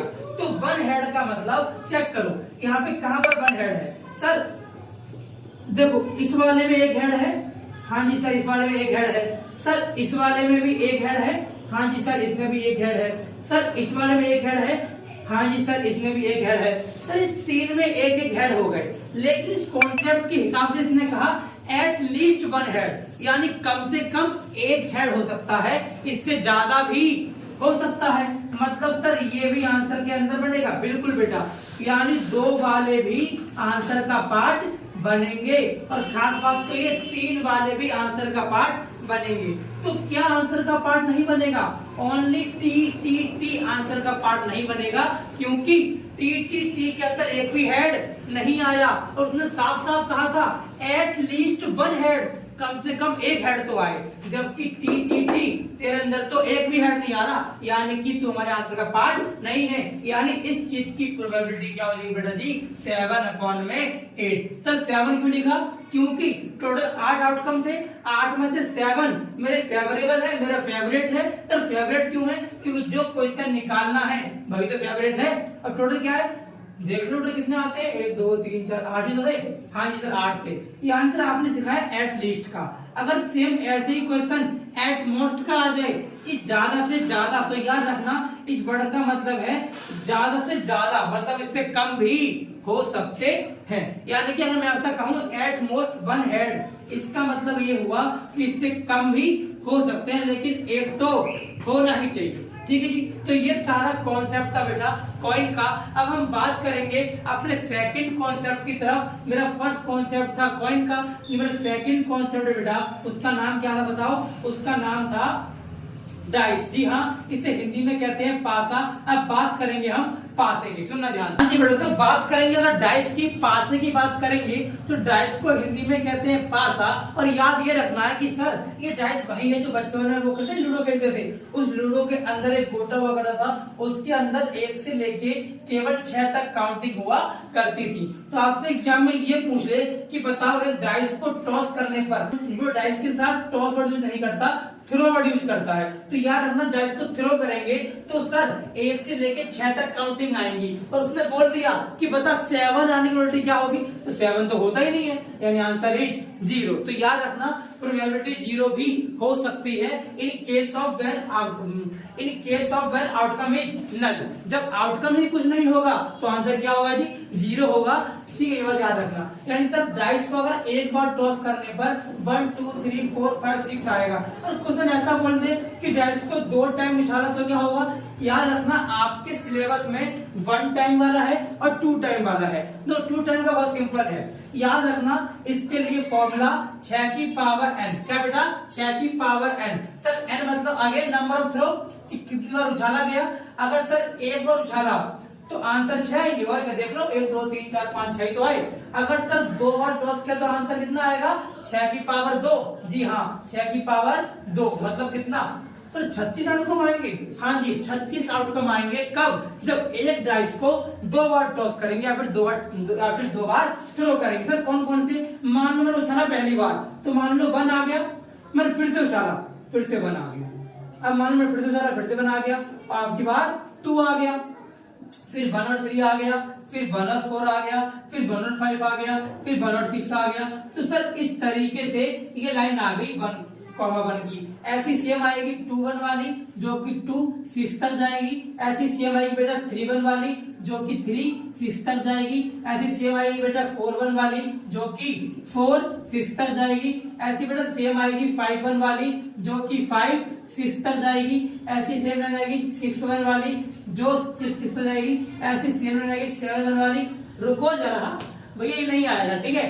7 नहीं है क्योंकि 7 तो होता ही नहीं है। यानी भैया इस तरीके में कहना चाहते हो कि यहाँ से लेके यहाँ तक ये 6 ये 6 ये 6 ये 6 ये 6 ये 6, तो 6 + 6 बोल दो, या फिर 6 × 6 या फिर 6 टाइम्स 6 को ऐड कर दो, आंसर है 36। यानी भाई इस तरीके से आपके सामने टोटल 36 आउटकम आएंगे। लेकिन यहाँ से जो क्वेश्चन एग्जाम में बनते हैं वो आपका बेसिक नॉलेज चेक करते हैं। जी हाँ, वो आपका बेसिक नॉलेज मतलब कि आपसे वो आपकी नॉलेज चेक करेंगे इवन नंबर को लेके, ओड नंबर को लेके, प्राइम नंबर को लेके। ऐसे ऐसे क्वेश्चन बोलेंगे आपसे कि बताओ ऐसे कौन से नंबर हैं जो इवन नंबर होते हो, या फिर ऐसे बोलेंगे बताओ दोनों पासे पर यानी दोनों डाइस पर, ये है पहली डाइस है दूसरी डाइस, बोलेंगे बताओ दोनों ऐसे कितने केस हैं जिसमें दोनों डाइस पर सेम नंबर आया हो। इसका मतलब है ये देखो दोनों पर सेम नंबर 1 1, वैसे सेम यहाँ भी आ गया 2 2, एक यहाँ भी आएगा 3 3, एक यहाँ भी 4 4, यहाँ 5 5, यहाँ पे 6 6, यानी टोटल 6 आउटकम ऐसे होते हैं जहां पर एक जैसे नंबर आते हैं तो उसका आंसर 6/36 होता है और उसको काटने पर 1/6 आता है। सर आपने 36 क्यों लिखा, वो तो आपने 8 लिखा था। बेटा जी वहां पर से कॉइन को उछाला गया था और टोटल 8 थे वो, लेकिन यहाँ पर जब एक डाइस को थ्रो किया गया तो टोटल 36 आ रहे थे, इसीलिए मैंने नीचे क्या लिखा है 36 लिखा है। और जो मेरा फेवरेबल है, मतलब जो मैंने निकालना है क्वेश्चन के अंदर, वो मैंने ऊपर पुट किया है, इसीलिए प्रोबेबिलिटी का फॉर्मूला क्या बना, फेवरेबल आउटकम अपॉन में टोटल आउटकम। तो इस तरीके से हमारा डाइस का कॉन्सेप्ट भी खत्म हो जाता है। ना हम बात करेंगे बेटा जी थर्ड कॉन्सेप्ट की, जो कि रिगार्डिंग है कार्ड के। जी हाँ, आओ ताश की गड्डियां खेलते हैं। हाँ जी बेटा, तो बात करेंगे अपने लास्ट कॉन्सेप्ट के। बेटा नाम क्या है इसका, कार्ड। तो सर सुनना ध्यान से, सर कार्ड के अंदर, जी हाँ बेटा, कार्ड के अंदर कोई आपसे पूछ ले कि बताओ टोटल नंबर ऑफ कार्ड कितने होते हैं, तो आपका आंसर क्या होगा जी 52। अरे टोटल ताश के पते कितने बेटा 52 कार्ड होते हैं। थोड़ा याद रखना, इस 52 कार्ड के अंदर, ठीक है, इस 52 कार्ड के अंदर हमारे पास जो ग्रुप होता है वो 13 कार्ड का ग्रुप होता है। जी हाँ बेटा, हमारे पास याद रखना टोटल 26 तो हमारे पास रेड कार्ड है और बाकी के 20 हमारे पास ब्लैक कार्ड है। जी हाँ बेटा, 26 हो गए लाल और 26 हो गए काले। और सर जो 26 लाल वाले हैं ना, 26 लाल वाले हैं, इसके अंदर 2 आएंगे, एक आएगा हर, जी हाँ, जो दिल है ना बहुत लाल है बेटा, और जो डायमंड है, डायमंड, और जब आप लोग डायमंड चोरी करोगे ना तो आपकी लाल हो जाएगी। तो याद रखना कि डायमंड वाला लाल होता है और हट वाला भी लाल होता है, और जो ब्लैक है, जो बच गए वो ब्लैक है। जैसे कौन कौन से बचे, एक बचा स्पेड और एक बचा किलर। तो याद रखना बड़ा, इस तरीके से ये 4 इसके फेसेस हैं, 4 इसकी वैरायटी हैं। एक है हर्ट, एक है डायमंड, एक है स्पेड, एक है किलर।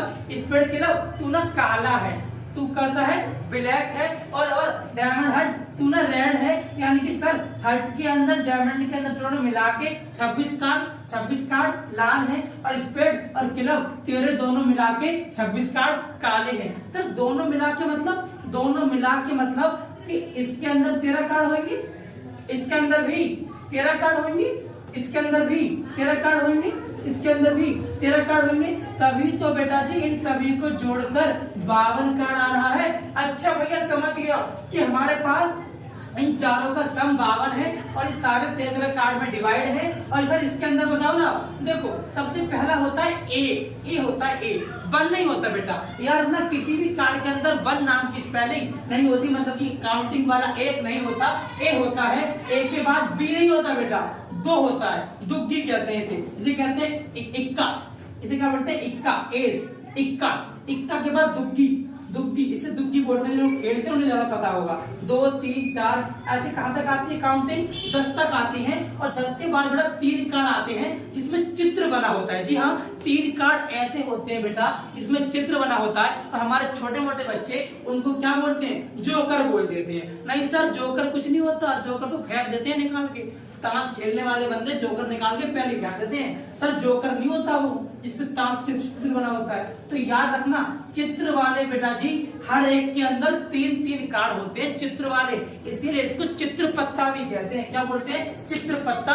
इसे अंग्रेजी में कहते हैं फेस कार्ड। क्या बोलते हैं, फेस कार्ड कहते हैं। सर कौन कौन से, एक है मेरी रानी यानी क्वीन, एक है राजा यानी किंग, और एक है गुलाम। जी हाँ बेटा, क्वीन बेगम, किंग बादशाह, और जे मतलब गुलाम यानी कि जैक। जैक होता है बेटा, जोकर नहीं होता वो, जैक होता है। जैक मतलब गुलाम होता है। ठीक है सर, समझ गया। सर क्या डायमंड के अंदर सेम है? जी हाँ बेटा, डायमंड के अंदर भी एस है, फिर दुग्गी है। ऐसे करते करते 3 कार्ड यहाँ भी तो है, सेम कार्ड बेटा यहाँ भी है, सेम कार्ड यहाँ भी है। अच्छा भैया, मतलब ये कह सकते हैं कि एक इक्का यहाँ पर, एक इक्का यहाँ पर, एक इक्का यहाँ पर, एक इक्का यहाँ पर, यानी टोटल इक्के हमारे पास 4 हो गए। जी हाँ बेटा, टोटल एस कार्ड 4 है और टोटल फेस कार्ड 12 है। सर 12 कैसे, देखो ना, 3 यहाँ पर, 3 यहाँ पर, 3 यहाँ पर, 3 यहाँ पर, तो 3 4 जा 12, यानी भैया 12 कार्ड तो फेस कार्ड हो गए और 4 कार्ड तो एस कार्ड हो गए।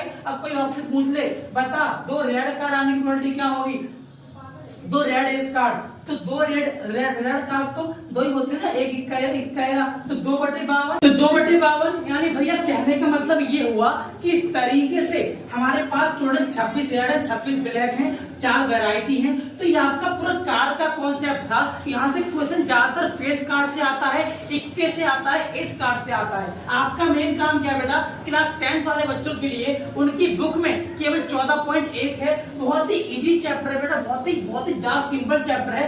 लेकिन हाँ, देख के डरना मत यार, आपकी बुक में ना 1 से लेके 25 तक क्वेश्चन है, लेकिन सबसे ज्यादा इंपोर्टेंट बेटा वो 13 से लेके 18, जी हाँ 13 से लेके 18 तक के क्वेश्चन बहुत ही इंपोर्टेंट, वेरी वीआईपी क्वेश्चन है बेटा। एक बार नहीं, एग्जाम में बहुत बार पूछ चुके हैं। क्वेश्चन नंबर 13 से लेके 18 तक जरूर ट्राई करना। और थैंक यू सो मच, आपने वीडियो को लास्ट तक देखा। अब इस दोस्तों को बता दो, दोस्तों को फैला दो वीडियो, दोस्तों को पहुंचा दो कि भैया पूरा सिलेबस, जी हाँ इस वाले चैनल के अंदर बेटा पूरा सिलेबस कवर करवा दिया है क्लास 10 वाले बच्चों के लिए। अब शायद हम ना मिल पाए, लेकिन डोंट वरी, हम मिलेंगे। आप हमें इंस्टाग्राम के थ्रू मैसेज कर सकते हैं, हमसे पूछ सकते हैं। आपको पता होना चाहिए, अब केवल हमारी मुलाकात यूट्यूब पे कम होगी, अब मुलाकात हमारी जो बच्चे हमसे पढ़ते हैं फेस टू फेस उनसे ज्यादा होगी। और हाँ, हमारा डाउट सेशन चलता है, जी हाँ एक हमारा डाउट सेशन है बेटा, जो शनिवार और संडे इन 2 दिन चलता है। आपको मैथ के रिगार्डिंग बच्चों को जो भी डाउट होता है मुझसे वो गूगल मीट के थ्रू मिलते हैं और मुझसे बातें करते हैं। सारे बच्चे वहां जुड़ते हैं, तो आप भी हमसे जुड़ सकते हो। जो आपके इस वीडियो के नीचे एक नंबर आ रहा होगा, आप हम व्हाट्सअप कर सकते हैं। हमारी इंस्टाग्राम आईडी है, यहाँ पे मैसेज कर सकते हैं और सारी जानकारी आपको मिल जाएगी हमारी क्लास के थ्रू बेटा। हमारी लाइव क्लास भी चलती है, फेस टू फेस क्लास भी चलती है, ठीक है भैया। आजादपुर में, मुगलपुर में, आदर्श नगर में, इन जगह लोकेशन पे, नॉर्थ दिल्ली में, ठीक है जी। तो सर ये पूरा कार्ड का कॉन्सेप्ट था। याद रखना, चैप्टर छोड़ के मत जाना, एग्जाम में आएगा ही आएगा। और यहाँ से क्वेश्चन आते आते हैं, बहुत सिंपल क्वेश्चन आते हैं। और बड़ा खास बात क्या कि भैया 13 से लेके 18 तक जरूर ट्राई करना, जरूर कोशिश करें इनको करने की, तो एग्जाम में छपेंगे। वीडियो अच्छी लगी, वीडियो को लाइक करना मत भूलना, दोस्तों को बता दो। Thank you so much. अब तुम लोग गलती से अगर नए हो तो सब्सक्राइब करो, वो जो लाल वाला बटन है उस पे अपने जीजा जी फेंक के मारो या फूफा जी, मुझे नहीं पता, बस क्लिक हो जाना चाहिए। अब मैं भी जा रहा हूं।